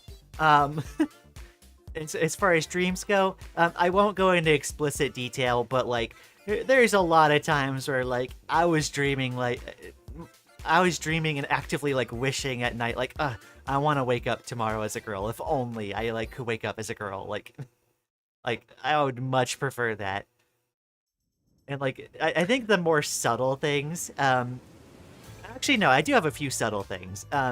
Like, before I really had an understanding of what, like, gender roles were, so, like, when I'm, like, 5 to 7 years old or so, I remember I used to really like wearing my dad's t-shirts, because on me they'd be super big, and looking back at it now, I realize it's totally because, like, wearing my dad's shirts would go all the way down to, like, my shins, and thus it would be kind of like a dress. And like my parents didn't think anything of it because he's just wearing one of her dad's shirts. I used to do the same thing with beach towels. I would wear them like like girls would get out of the shower, and I would just be like getting out of the pool like that. Totally. And like my mom would be like, "Why are you doing that?" And I'm like, "I don't know. You do that."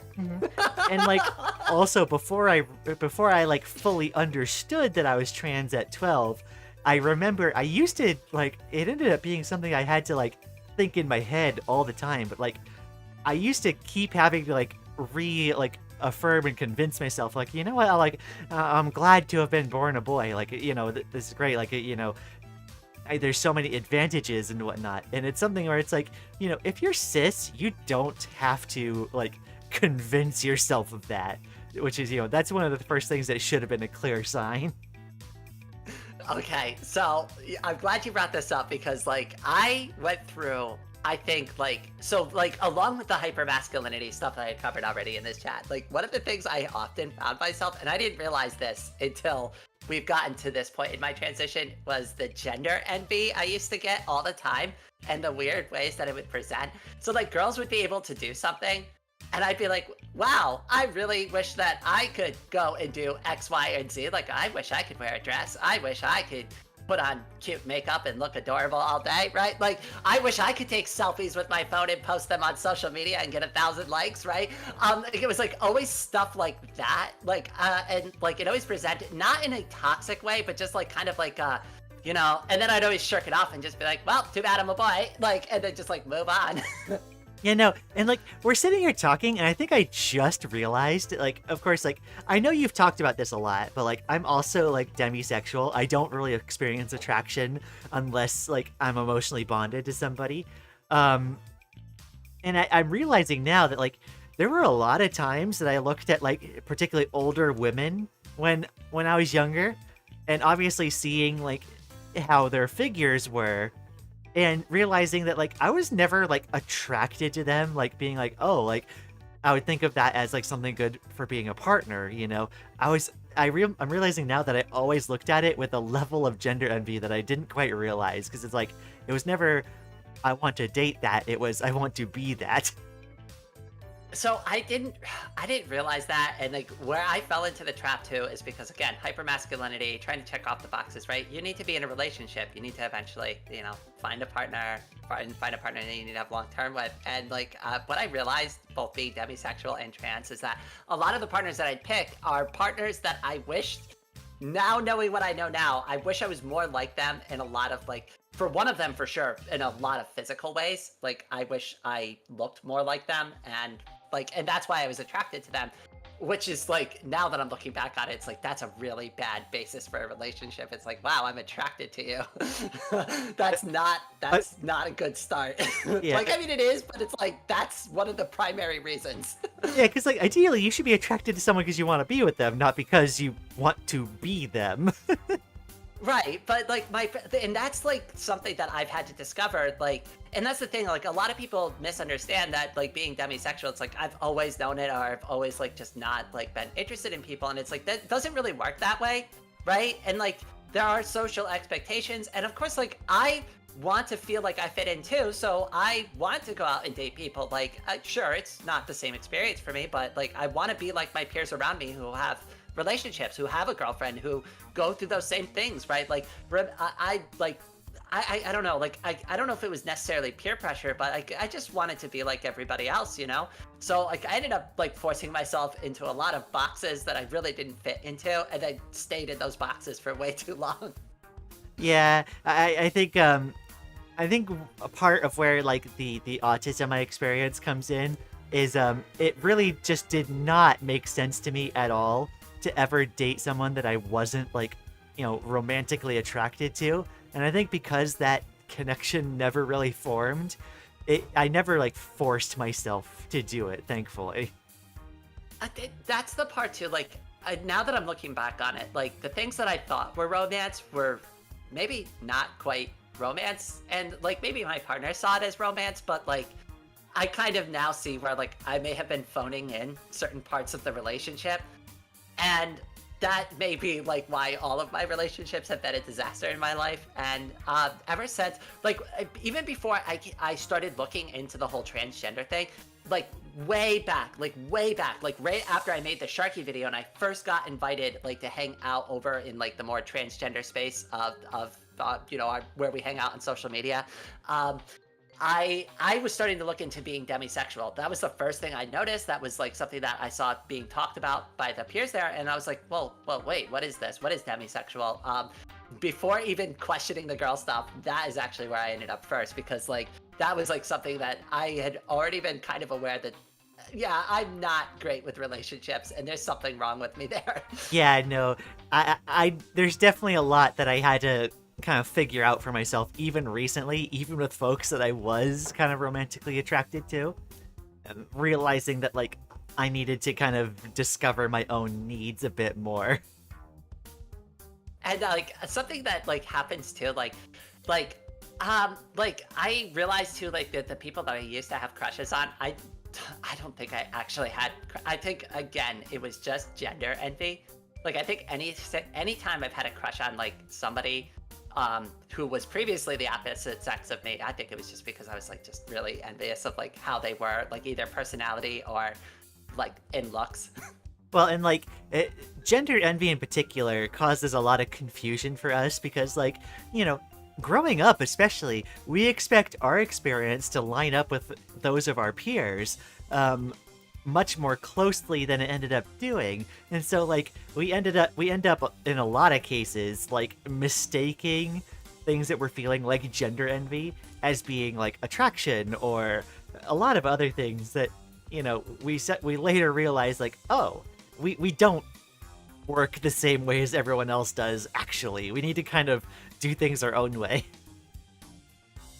And actually, I'm glad that you landed on that like little piece of advice, because like here's like with all the things that we've talked about so far, like you still kind of have to piecemeal transition and kind of like tailor it to your own experience, because it's what works for me in particular probably would not ever work exactly right for Lian here, and vice versa. And the same's gonna work for everybody in the chat. Like everybody's got a different background, life experiences, and just different personalities. And some things, like some advice just doesn't always apply. I think a lot of people look for like that snake oil solution, and they're like, oh, this one content creator has all the answers, or this person has all the answers, and if I follow their advice, it's gonna work for me too.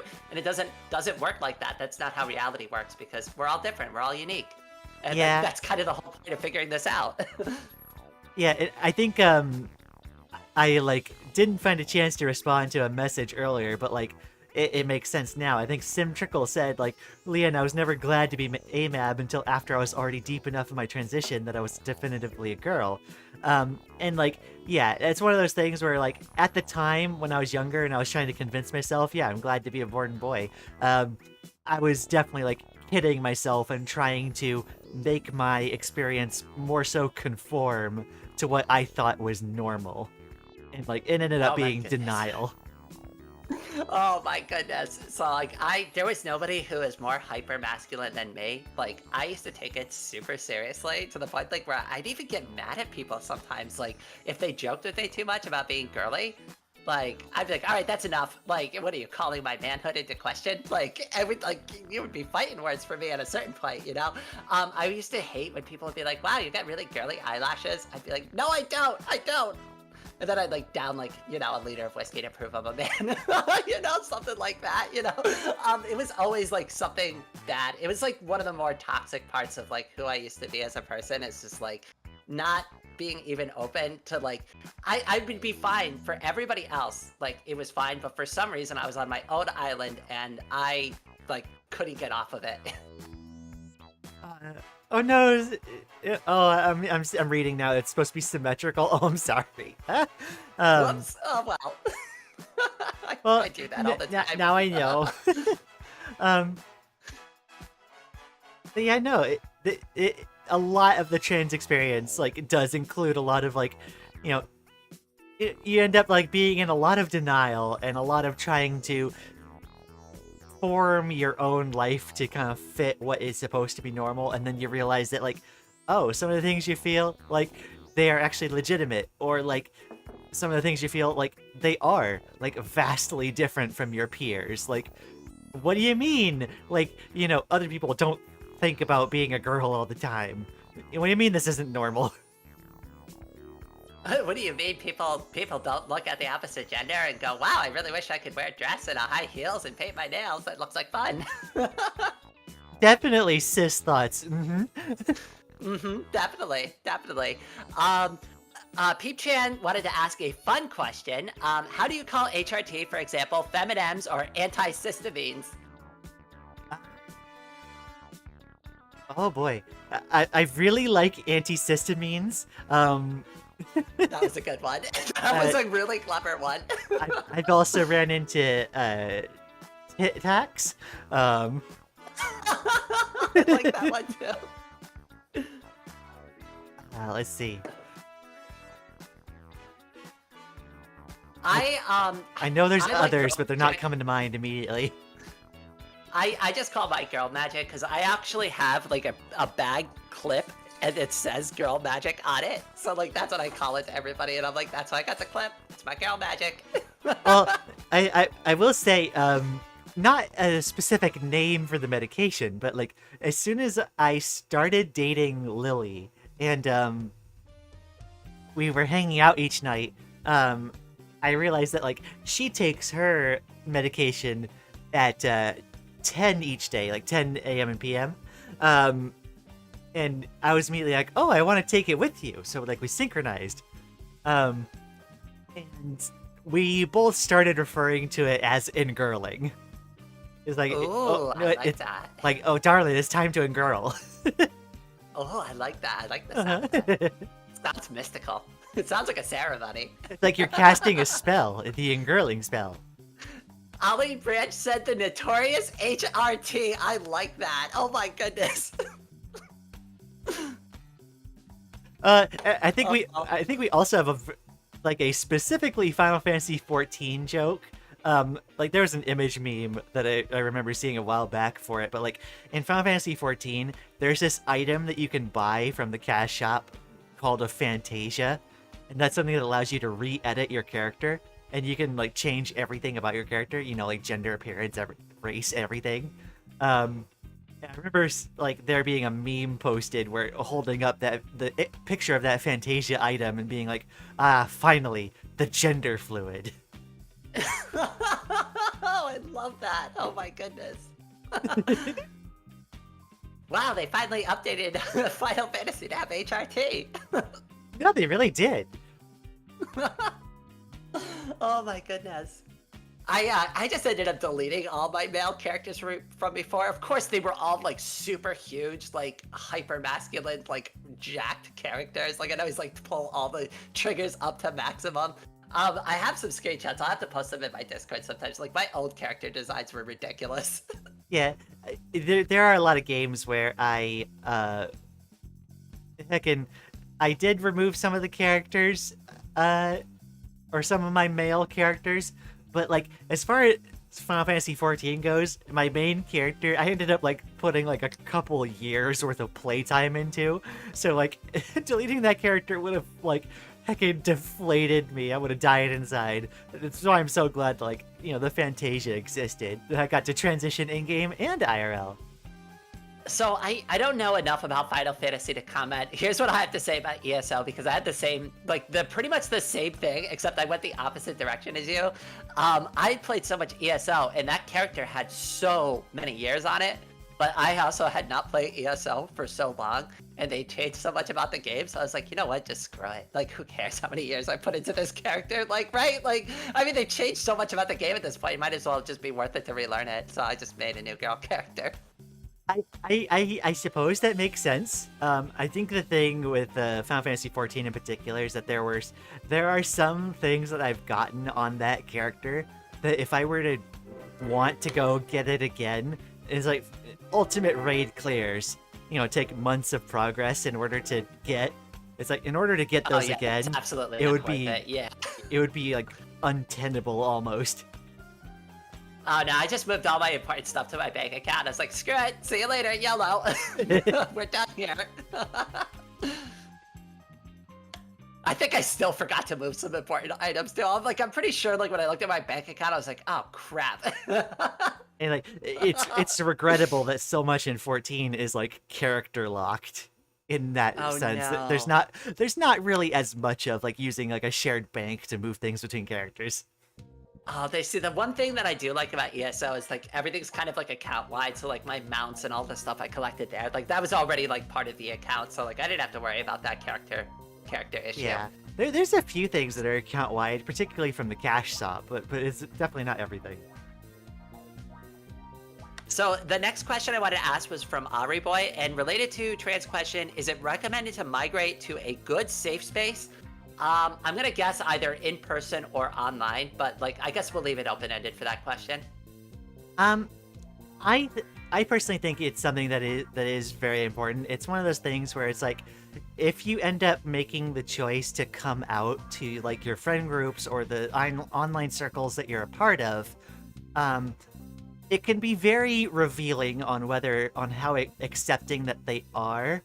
And it's one of those things where if you end up finding that a certain group is not very accepting of a trans experience, it's something where, at least in my experience, this is definitely not true always, but in my experience, that ends up being a sign that like they're probably not the kind of friends you want to keep anyway. And there is definitely a big shift as in my experience, when you transition to a more queer-friendly space, like the people are just a lot more respectful and accepting, even just as a baseline.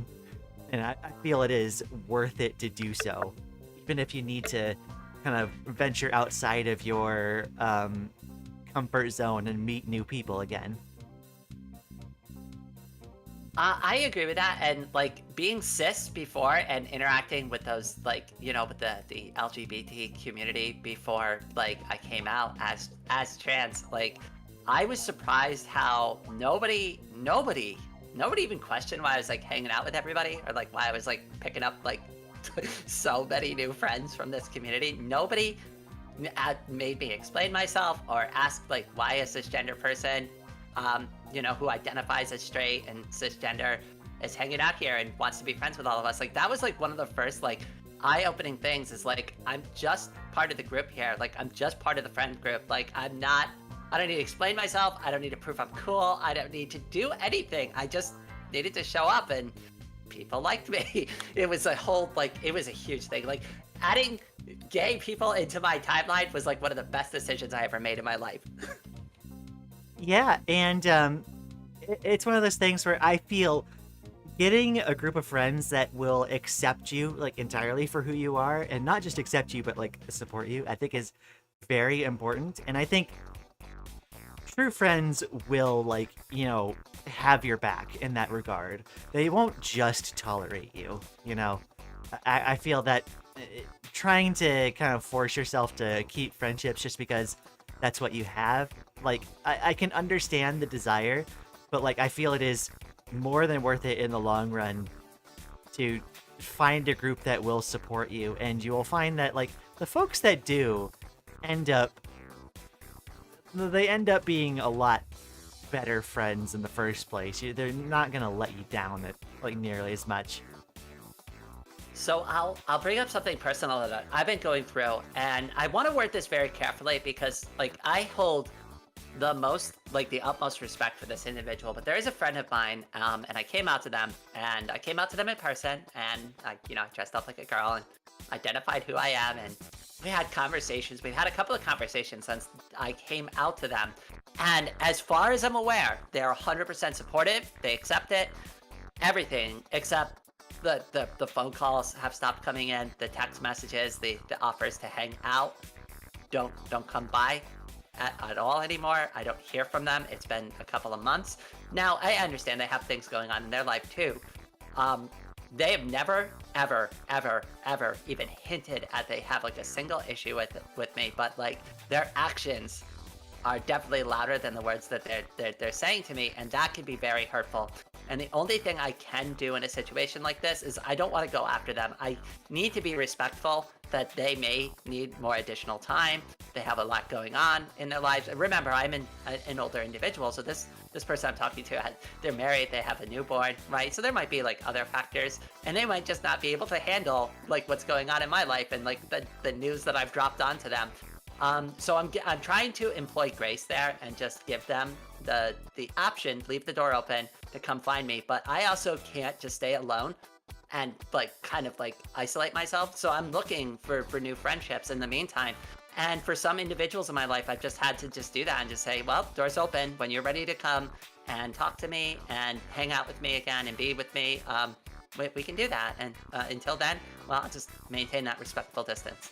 Yeah, no, I will say that like I very much have great respect for how you've handled things, because I feel it is very important to exercise that amount of grace. Like, I feel there can be a line of thinking where someone is like, oh, if you don't accept me, then like, they might want to go like confront that person. And I think the thing to remember is that there might not be too much to gain from that. So that's something you have to gauge. Oftentimes it might not be worth your time to like go do like a big confrontation. It's just if someone is not willing to put that time and support into you, it might not be worth like trying to reciprocate something that's not being given in the first place. The way I like to look at it is most friendships and most like relationships you have with your peers in general, I like to look at it as a wooden bridge you're standing on. And when you come after someone and you bring that fire and brimstone and you're about to rain it down on them, you may end up burning the bridge that you were both standing on, and you may never be able to meet in the middle again. So that's something worth considering before you go ahead and do that. And I know it's hard because it's hurtful to me too. It really does hurt to not get those calls and those offers anymore and to have the same relationship that we used to have.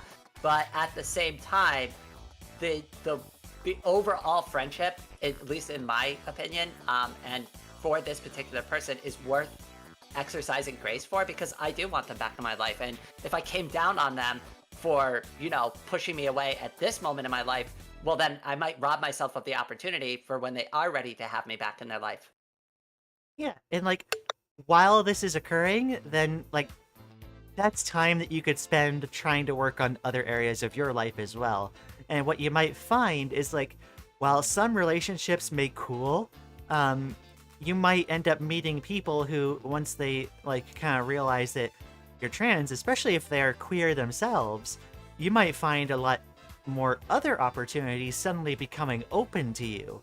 Because like I feel like there's a great like warming effect when coming out as queer to folks that are queer accepting, because it's one of those things where once you realize that someone is also queer, I feel like there's an implicit like, oh, you guys kind of get it. Like, okay, well, we could chat a lot more. I could be a lot more open with you then.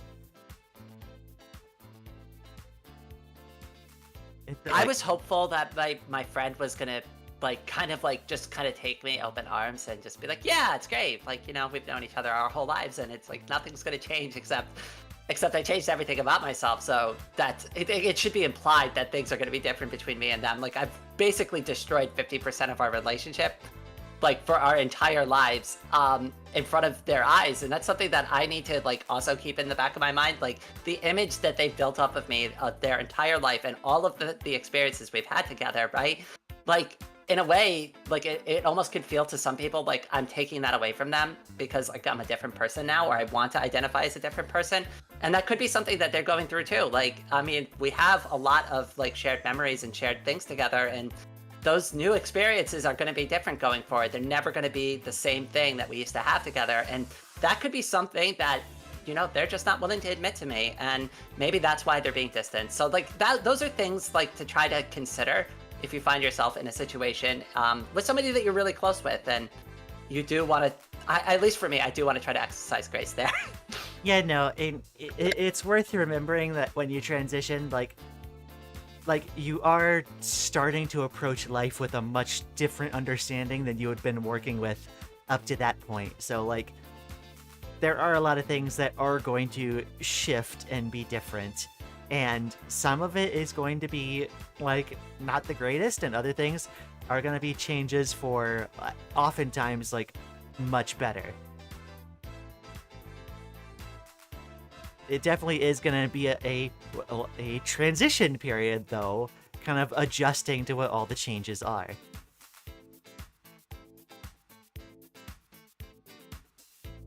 Sorry, I had my microphone on mute for a second. That's kind of like why I was jumping in and out of the chat there. No worries. Oopsie. We are starting to get to like the end time of the stream. So I just kind of wanted to start wrapping it up just a little bit there. And I wanted to go over one last time, just a couple of things. So I did put a vote out in my chat real quick to see if my chat wants to go ahead and have you back on my stream again in the future. So while I'm doing that, I also just wanted to give you one more opportunity to just like kind of talk about yourself, your channel, and like what you do, and get maybe some of my people would like to come over and check out your YouTube channel. Of course. So I started streaming about a couple months ago. I decided like, okay, I want to actually give this a try. So like, I drew my model here, and then decided to start streaming Celeste, and that ended up going like so much better than I could have imagined. So like at the moment, I am just streaming gameplay. I'm doing Hollow Knight at the moment, and you know, we chat about trans stuff every once in a while on stream. I have not done videos, like I've done videos on my channel in the past, but it's been a long time since that's something I've been working on. But I'm hoping to talk about trans things, and as well as talking about certain games on my channel soon in a edited video format. I don't know when that's going to occur, but yeah, if folks want to drop by and hang out while I'm playing games, I would more than welcome you. Though I would also understand if, you know, some folks like, you know, maybe don't I can't even finish the thought. Almost everybody in this chat is a gamer. Everybody, click on the title of the live stream, click on the Lian's channel, and go ahead and give her subscribe button a nice little head pat for me. You'd be doing me a very huge favor. If you feel I've earned it. Oh, she has definitely earned it. She is my idol. Don't let her modesty fool you. She has been my art idol. She has been a source of inspiration for me for a long time now, and she has been a source of wonderful advice, as well as being a very close friend, not only to me personally, but a friend of this channel. So definitely go over, visit, hit the subscribe button on her channel. You won't regret it, I promise. Having her in my life was one of the best decisions I've ever made. Oh, that's flattering. Oh, I appreciate that, and I'm so glad that things have been going so well for you. I really do want to do this again, and 100% of the chat voted, and they want to have you back on, and for us to do a similar kind of stream like this again in the future. So if you're open to it, Lian, would you like to come back onto the stream in the future and do another Q&A with me? Wow, sounds rigged. Or, I mean, like, sure, absolutely. I totally didn't tell them all to, like, hit hell yeah. Oh my goodness. All right, so I think here is like a really good stopping point for all of us. So as I mentioned, definitely head over to Lian's channel. Go ahead, give that subscribe button a head pat. But yeah, I think anything else you'd like to say before we sign off here, Lian? No, I feel like it's been a wonderful chat. I've had a lot of fun, and I would be more than happy to do this again sometime. For everybody in my live stream, I'm going to be going live again tomorrow morning, 8 a.m. Eastern Standard Time. We're going to be doing Kenshi. And of course, as always, before I go, I just like to put up the little thank you screen. I'm not going to do my full thank you outro, but I am going to roll the credits. Thank you, everybody who's been so supportive recently and who has provided any super chats, donations, or memberships recently. Thank you from the bottom of my heart to yours. Thank you, everybody. It's been so fun to be on. All right. I hope everybody out there has a wonderful day, and I'll see you again tomorrow. Bye. Take care. Bye-bye.